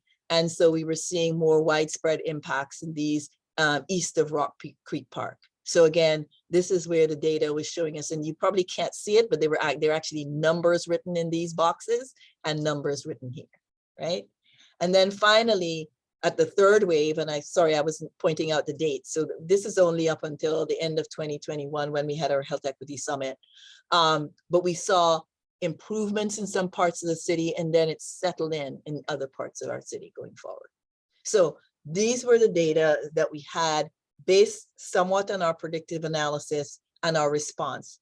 If you were listening yesterday, you heard Dr. Henderson talk about what we had to do at multiple events to turn on a dime based on the data, what the data was telling us as the pandemic was moving and transitioning in the city, and to try to protect the most vulnerable populations in the city with the limited tools that we had.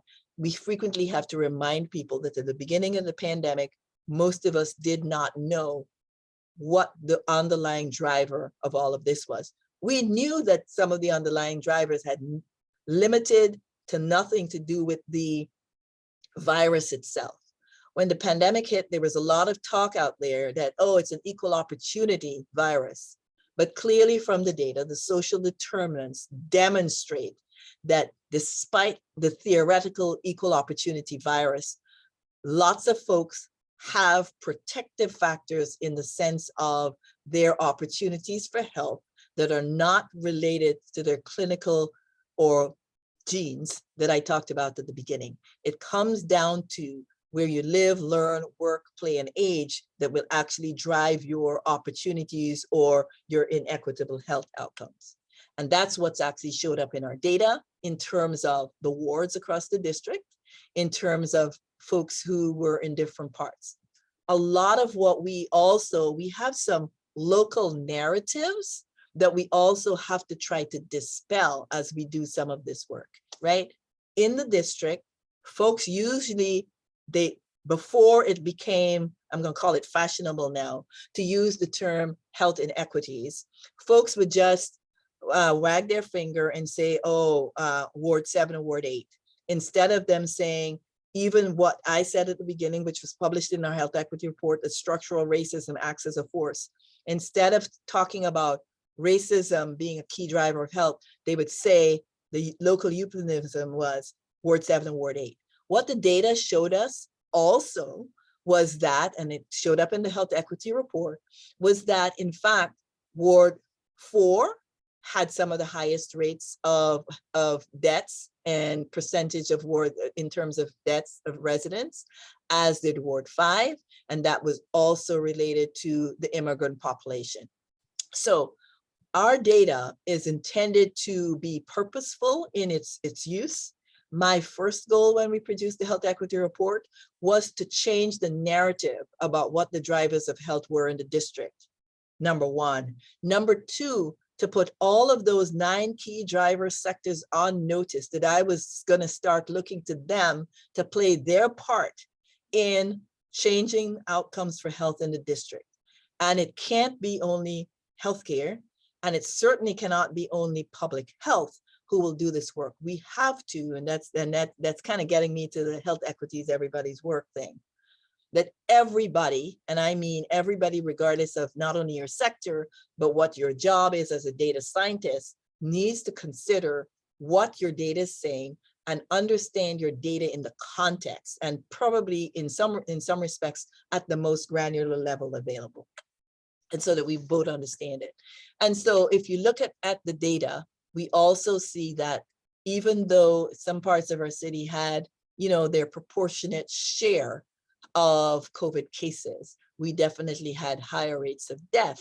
And in terms of 76% of those who died of COVID as of the end of December 2021, and I think the number still persists today, were African-American, Black and African-American. Now, that definitely, if there was nothing else, you could see, or the way we used to think about these things would think that it was something to do with genes, but it is not. So it is really incumbent upon all of us to make sure that we not only understand this, but we critically appreciate that the social determinants of health are driving these differential outcomes.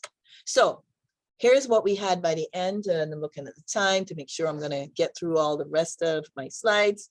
What we're seeing here is what a dramatic impact COVID has had on the district. It's similar across the country. So what we're looking at here is leading causes of death in the district in 2019 versus 2020. And what I've put an arrow here is to show that COVID became the 3rd leading cause of death. And then also, if you look at the actual numbers of some of these things, the actual numbers have gone up. So we've seen COVID become the 3rd leading cause of death, but we've also seen all the other numbers also go up. So what that means is, I'm not saying that we don't need to do work in the healthcare space. There's a lot of work for everybody to do. This does not mean that folks in healthcare don't have to worry. They can just say, hey, it's your job over there, education or employment. Everybody has to be rowing in the same direction, understanding your unique role in your unique context to apply a health equity lens and work to the best of your ability to do the work in your sector to make a difference in our collective outcome. So what's happening post-pandemic? I showed you a lot of data from the health equity report. I have not covered this, what we call the DC COVID-19 pandemic health and healthcare recovery report. But it is important because what we did in that effort, we applied an equity lens back in May 2021, because we were now at that point, everybody thought we were coming to the end of COVID before the Omicron variant came about. But it's still relevant because many of the things that we talked about there that we learned during the pandemic are in that report and the application of an equity lens. What is in that report, however, is this idea that to eliminate disparities in health outcomes, our collective actions must be intentional in 3 key areas. Access to quality healthcare. So notice it doesn't say access to healthcare, and that underscores health insurance is necessary but not sufficient. The idea here is that we need quality healthcare, where an equity lens is applied, addressing the social and structural determinants of health, and then 3rd, but equally important, addressing structural and institutional racism. I have made that, and I noticed Dr. Williams presented her 3-legged stool. We have also created our health post-pandemic three-legged equity stool. And so it's really these three things over here that we need to work on, that we worked on, that we started to work on pre-pandemic.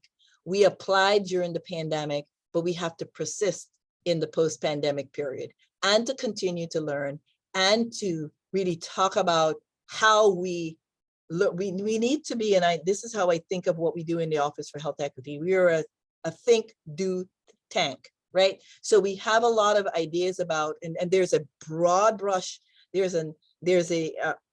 yes, we have a lot of data about the importance of equity and racial equity, but there's also a big gap in how you apply these things and what the work needs to look like. So we were also in the evidence-based building phase as well. So we had a summit, so that last report talked more about the healthcare report. And so the summit that we had really focused on the social and structural determinants of health and structural and institutional racism. This report's also available. So if you look up DC Health Equity Summit Report 2021, also our whole summit is there. One of the questions yesterday was about the political determinants of health. We had my colleague on there. So if you wanted to hear what he had to say about that, you can go look. We have the whole of our summit is the live presentations are there with the videos in sections. But ultimately what we were doing, we approached this in a somewhat academic way, although we never try to make it overly academic. We had some key questions that we wanted to think about. And I'm sure most of you, when you do your work, you're trying to apply key questions. So I'm just sharing that. I'm not going to go through them. What did we learn from COVID? What I think the overarching learning that we did from COVID, and you can see what we did here. Here are our recommendations. We had a total of 6 recommendations that responded to those questions. One of the things that Mayor Bowser did in May 2020, I think it was, somewhere in that window, the COVID years kind of all smushed together. She convened folks from across the city in government, in academia, and other sectors to what she called the Reopen DC task force. And if you look at the way that was organized, it was very much organized around those 9 key driver strategies. And then there was a cross-cutting equity committee that I served on and kind of brought this data and this information, these kinds of learning to the table. And that was the thing that really kind of made sure that we were all on the same page about what needed to happen.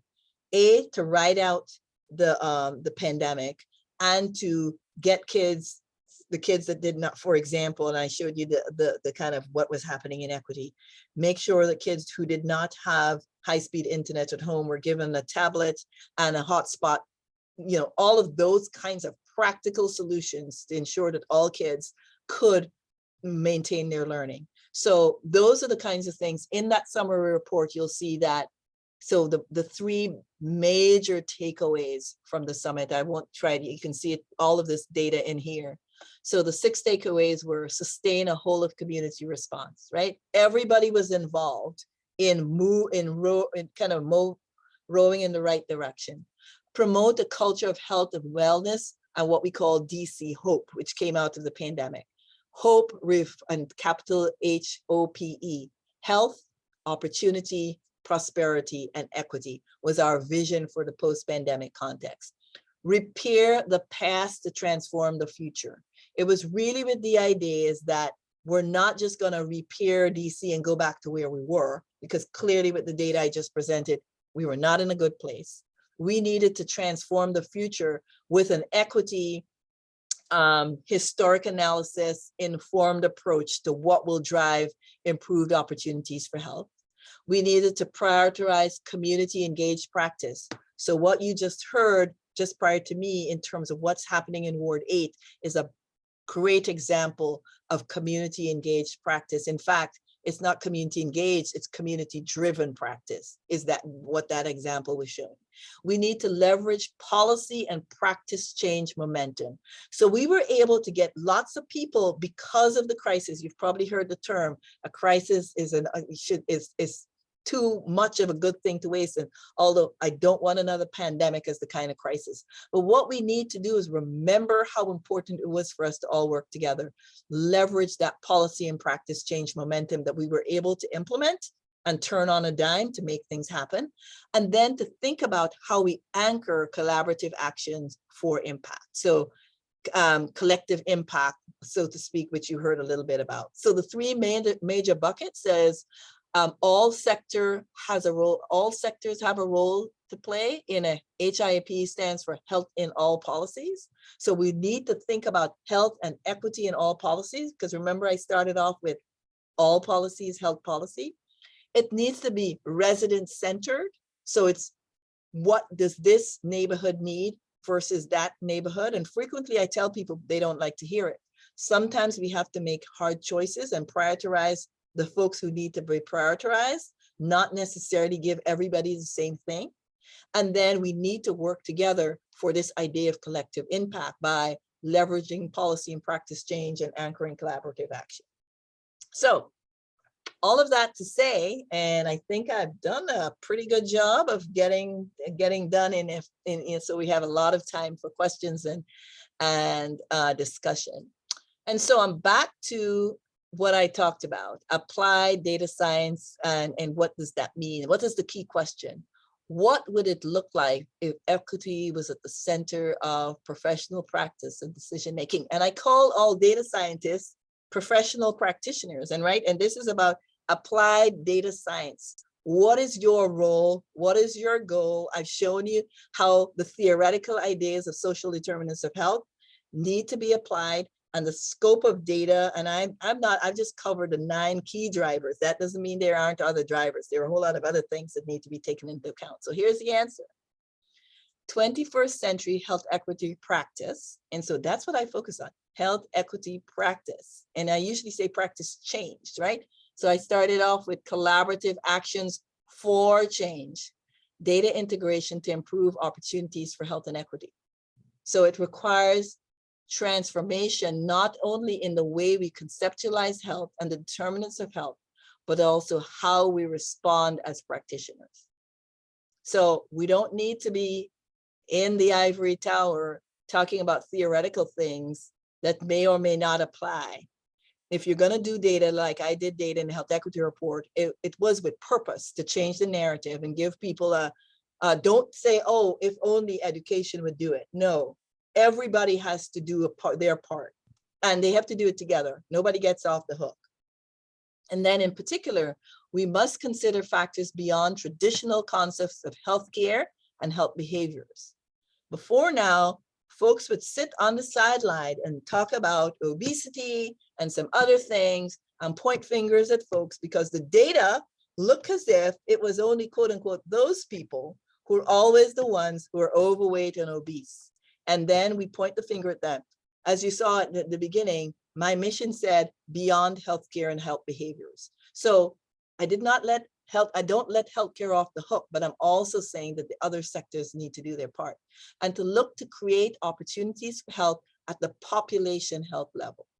Yes, individual doctors need to have cultural competence, and all of us need to have cultural competence as we deal with people as individuals, because we all are individuals and but really what we're seeing when I'm showing you the correlation between all of those 9 key drivers and health outcomes and life expectancy, it means that there's some population health drivers, i.e. structural drivers that are not only creating the current outcomes, but I really want to underscore, they've been doing it year in, year out. They're actually creating and recreating those inequities. So we have to undo, unpack, make them go away by working on them both individually and collectively with a broad, and so this is my final piece, with a broad and historically informed social and structural determinants of health framework.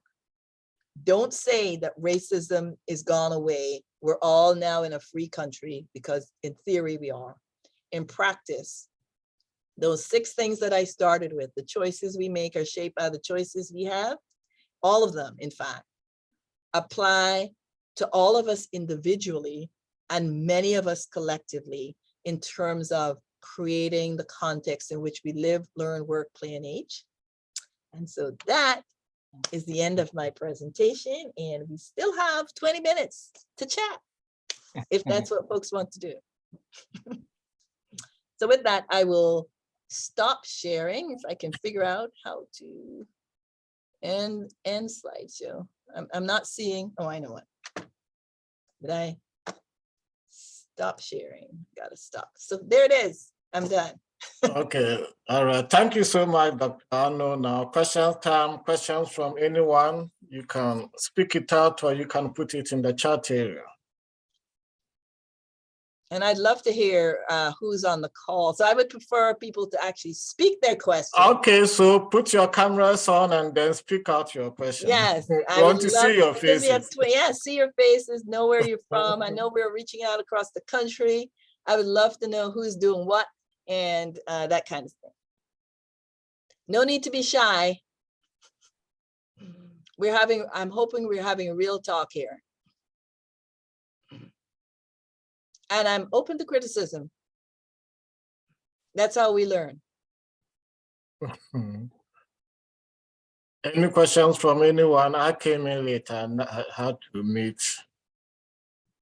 people from the high hierarchy, so I couldn't hear say no. So any questions for Dr. Arno or any of the?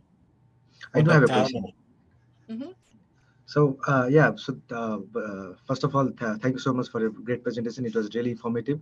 So and my name is Utolsa, and I'm a computer science major at Howard University, and I've been affiliated with VADSTI too. So my question is, from what I saw, like that was a great presentation, and I saw the variables that affected it.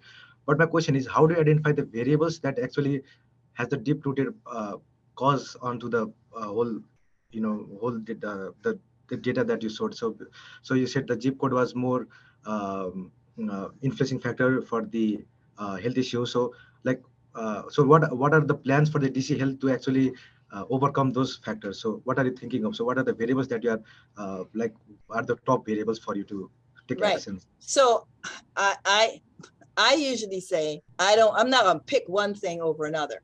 So the way we did the geographic was to do GIS, so geographic information system was used. So that's how we did all of those maps with the data. There are also a lot more maps in the big report. One of the things we're doing, and so one of the things I did not show it, I thought I would have run out of time, so I did not. I lopped off several of my slides. We are currently working on putting together what we call a health opportunity index. So I showed you, there's method in my madness. So I did tell you that I showed 9 key drivers. Part of my mission there was for folks to really see in the data the differences across the city for all the different outcomes, right? Because people just usually say, well, it's just because they're poor. It's just because, I wanted them to see that fine gradation of differential opportunities for health across the 9 key drivers. And we also, if I showed you, and we used life expectancy as like the cross-cutting theme. We did not cross-analyze the data, right? That's not shown up. So the new frontier that we're currently working on, and so somewhat delayed by the pandemic, is a health opportunity index, which is a multivariate tool, which will actually cross-analyze the data. So you saw a mock-up in that, you remember where I said this was our health equity bingo, right? Now, especially when I'm speaking to data scientists, the health opportunity index is a multivariate tool that they've actually used it. My colleagues in Virginia have done it. We were supposed to be the second in the nation, but our other colleagues in Ohio have done it. So we are about to finish ours. It'll be the third in the nation. What that will do is to actually see what the contributing factors in those smaller areas, how they actually come together, right? Again, I should be able to say to my colleagues in Ward 8 that it's a proportion of this and this and this, and they will have their own information as to what they think is driving their particular situation. But it's more data, but as I said, data is good. It only goes so far. It's really what I want to do, and I'm glad that both of the presentations talked about the importance of this health equity report in informing. It's just, I call this the floor, not the ceiling, right? So you got to start with some kind of baseline where everybody's on the same page, and we know that we can't just do one thing to improve the opportunities for health. So that is really my goal in the first place. So we're going to do, so on a data side, we're going to do a health opportunity index. We also are responsible. So there are things that public health is responsible for. And there are other things that we could only cajole, kind of prod, kind of move them in the right direction with all of our other partners. So what I try to do is build relationships with all of those folks. In 2019, we did our community health needs assessment. We collaborated. So we go out and we ask the community what they think. We collaborated with the DC Hospital Association in doing that. We also be doing some work on Healthy DC 2030. So those who are in public health, and I think it was mentioned in one of the presentations. So it's the national picture, talks about Healthy People 2020. I think Dr. Henderson talked about the fact that the term health equity did not occur until Healthy People 2010 was the first time. And in fact, when that was put in, I was working in Louisville, Kentucky with Dr. Adewale Troutman, who was on that committee. And Kamara Jones also was doing some work. And I remember we were working together at the time when they had come up with the definition of what health equity was. And that's what ended up in Healthy People 2020. Since then, I love what Dr. Henderson did in kind of describing how the narrative in the country has changed and how we've gotten to the point where we're talking about health equity. Now, health equity is front and center. The danger at our current point, however, is that people sometimes, when they're still talking about health disparities narrowly defined, instead of changing their thinking about the multiple drivers that are giving you those outcomes, they simply replace health disparities with health equity, but they haven't changed their work. But what I'm advocating for is that people think about practice change. So that's my other thing. I talk more about practice change and applying what we are learning and continuing to learn in real time, in practice. We notice sometimes you'll make mistakes, but you got to learn from those mistakes and improve the practice so that we get to better outcomes. So that's my overarching goal. We are now working on Healthy DC 2030, and we've done a lot of other groups. What we are about to launch is a new steering committee, which we have already done a lot of multi-sector work, but we are going to be doing an even bigger bucket of multi-sector work with anchor institutions in the city, et cetera, to make sure that we're not just theoretically talking about the data and talking about potential outcomes, but ensuring that we're all on the same page about what needs to happen in the district to change potential outcomes. In some respects, replicating a little bit what happened in the mayor's Reopen DC process to the Healthy DC 2030 process, which is really about planning out our next, it's not quite 10 years anymore, our next several years for the next decade as to what that will look like. So that's the lay of the land from a kind of more strategic perspective in terms of collaborative practice for change. And that's why I'm very careful with my words. Collaborative practice for equity-informed change would be another way. Thank you so much. Thanks so much.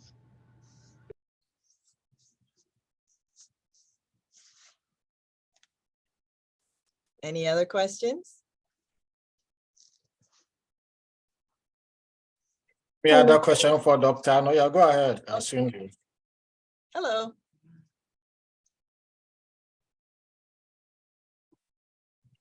Are you going to ask a question?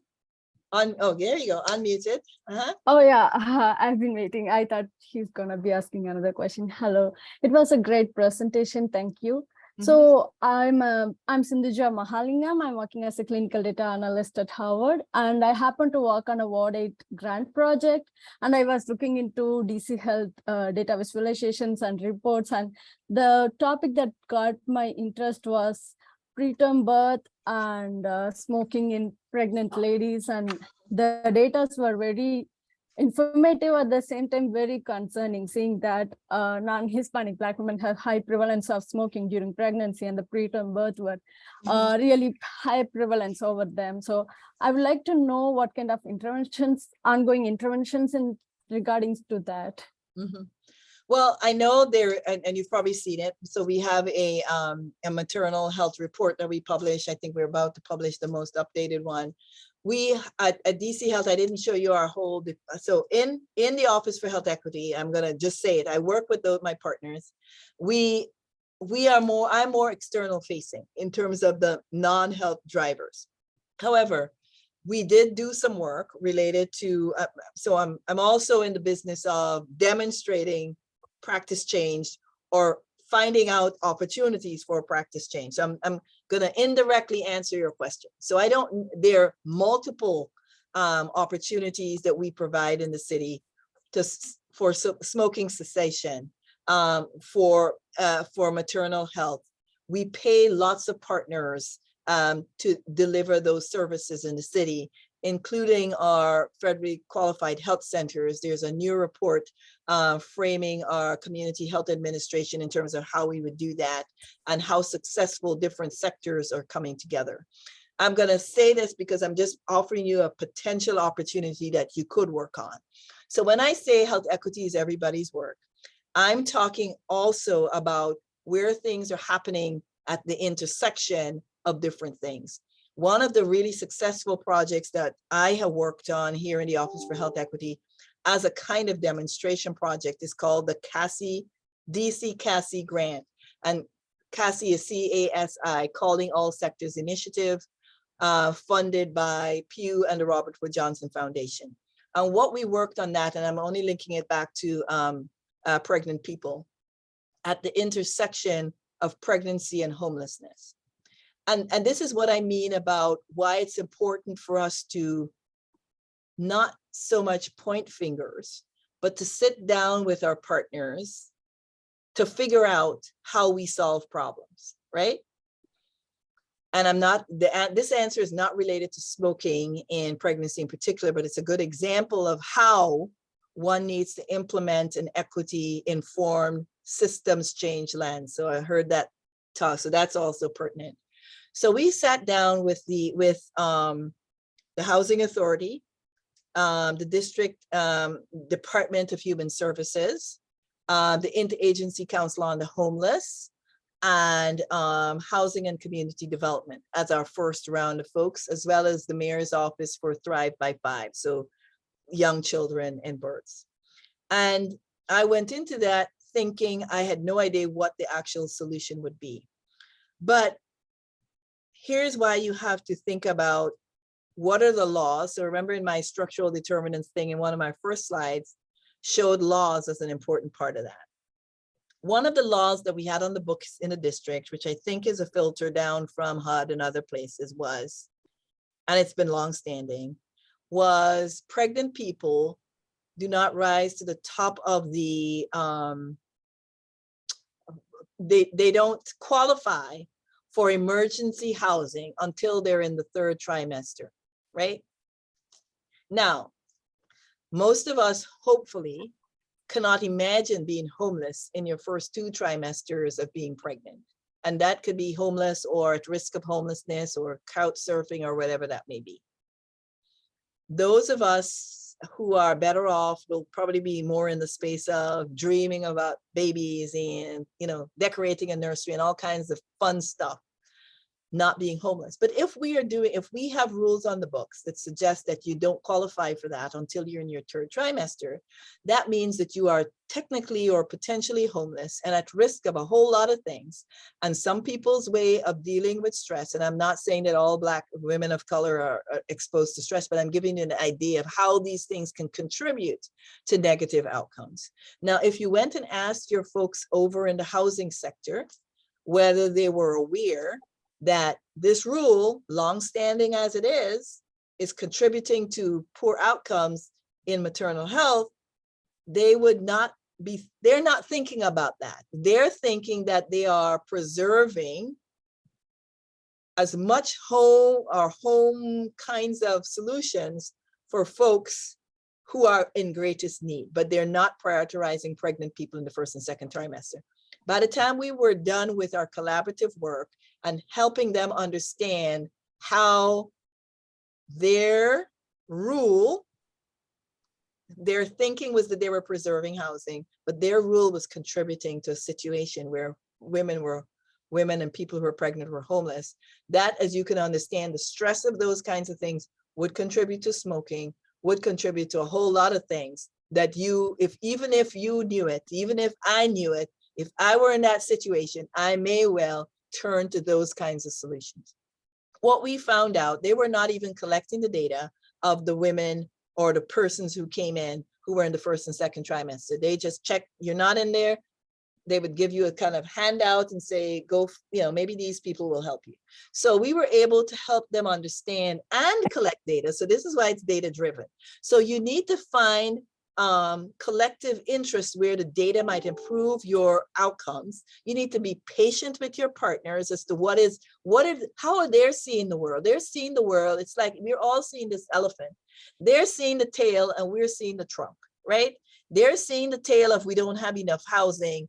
We're seeing, yeah, we don't have enough housing, but you know what? If we don't provide pregnant people with housing when they're at most risk, we are going to do what we heard earlier too, this idea of intergenerational trauma that we've seen, right? So that's kind of giving you a good sense of how these things intersect. And they were able to change their policy to start collecting the data, start providing not only housing in the earlier trimester and making specific provision for women in high-risk pregnancies, et cetera, et cetera. So we were able to change policy. It is a small win, but what it did was it exposed my colleagues in the housing sector to really think about how their rules, regs, and policies and practices, right? There was nothing that said that they had to do it that way. They just done it that way for a long time, and how they could change their policies to improve potential outcomes. And they are also connecting with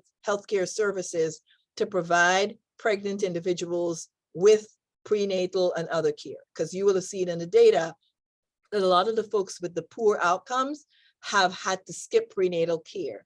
And so there are a lot of things that you need. When you see those data, what I encourage you to do is to peel back the onions as to what would have contributed to that and how other sectors could have done it. So we can do all we can and provide services. We can provide smoking cessation. We can do all of those things.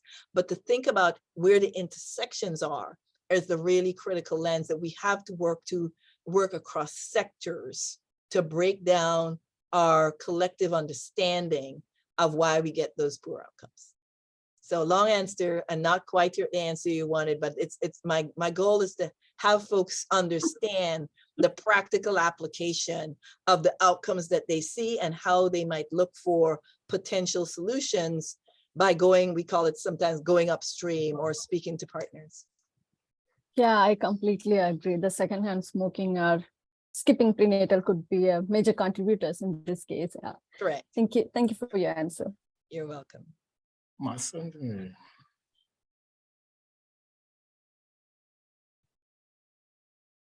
Okay, so thank you very much, everyone, and thank you very much, Dr. Arno, for an excellent and very enlightening presentation. We thank you so much.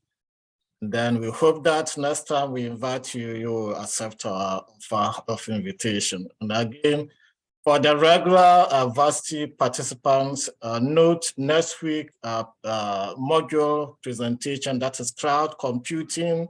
That will be on Thursday and Friday, not on Wednesday and Thursday as usual. So you want to note down. So next week we'll meet same time, but the days will be on Thursday and then Friday. So thank you all, and then have a good rest of the day. All right, good. Thank you so much. I've enjoyed this. Thanks. All right. Thank you. Bye. Great presentation. Okay, thanks. Bye-bye.